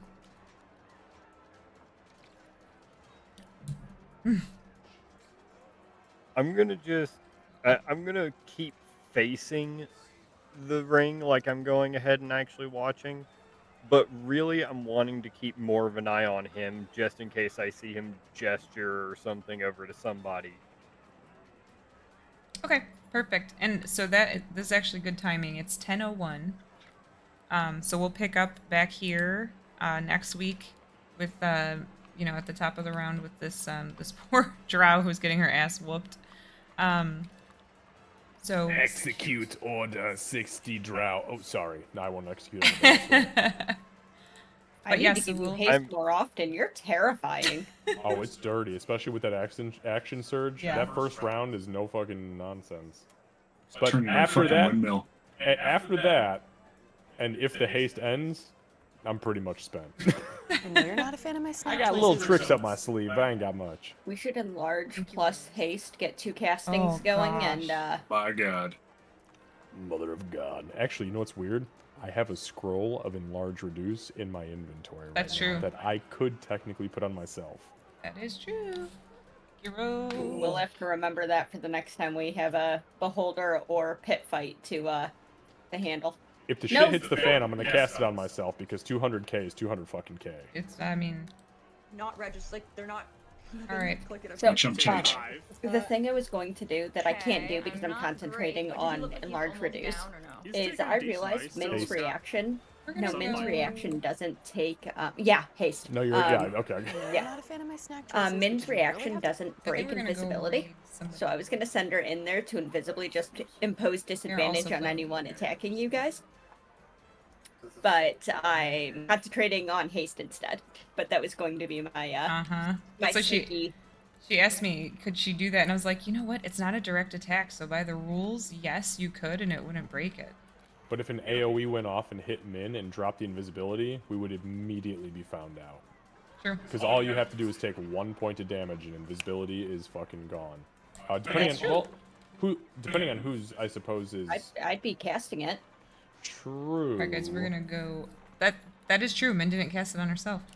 We're gonna go raid Marquee. Now I've got Gaming. warding bond up, They're so I'd still also have to maintain playing concentration, but they'd D&D. also have to So assume we're gonna that go raid Min them. wasn't Thank you, yours everybody, for and just fighting dirty for you. appreciate that. They have no We'll way of see how knowing this Min's mind. goes Next Yeah, week. that's interesting. It does say that the spell only ends if the target see where they attacks or get- casts a spell. So that See where they get. is- I was Right, that's so, I was yeah, rules we're gonna go lawyering ahead with and Candace read midway through. Marquee Yeah, there are Gaming. some semantics Hey, there Average, that thanks for I'm not popping in. entirely Have a sure good about. With our luck, though, they'd have Um, fucking True Sight or something in here, and they'd be like, "Hey, what the fuck is that giant metal cat doing? Oh God, it's killing the drow!" No, I was but just we'll gonna go have ahead her and in raid there out, to and we'll just see you literally guys be behind soon, someone and like on weave Tuesday between for their Crochet and feet Shell. and Have a good night, everybody. just straight up post Just be a disadvantage. general cat getting underfoot. Yeah, exactly. Yeah, Kira Rubber just mittens. looks down at Min. Execute order meow. Meow, meow, meow, meow, meow, meow, meow, meow, meow, meow. No, that's the nuke. No.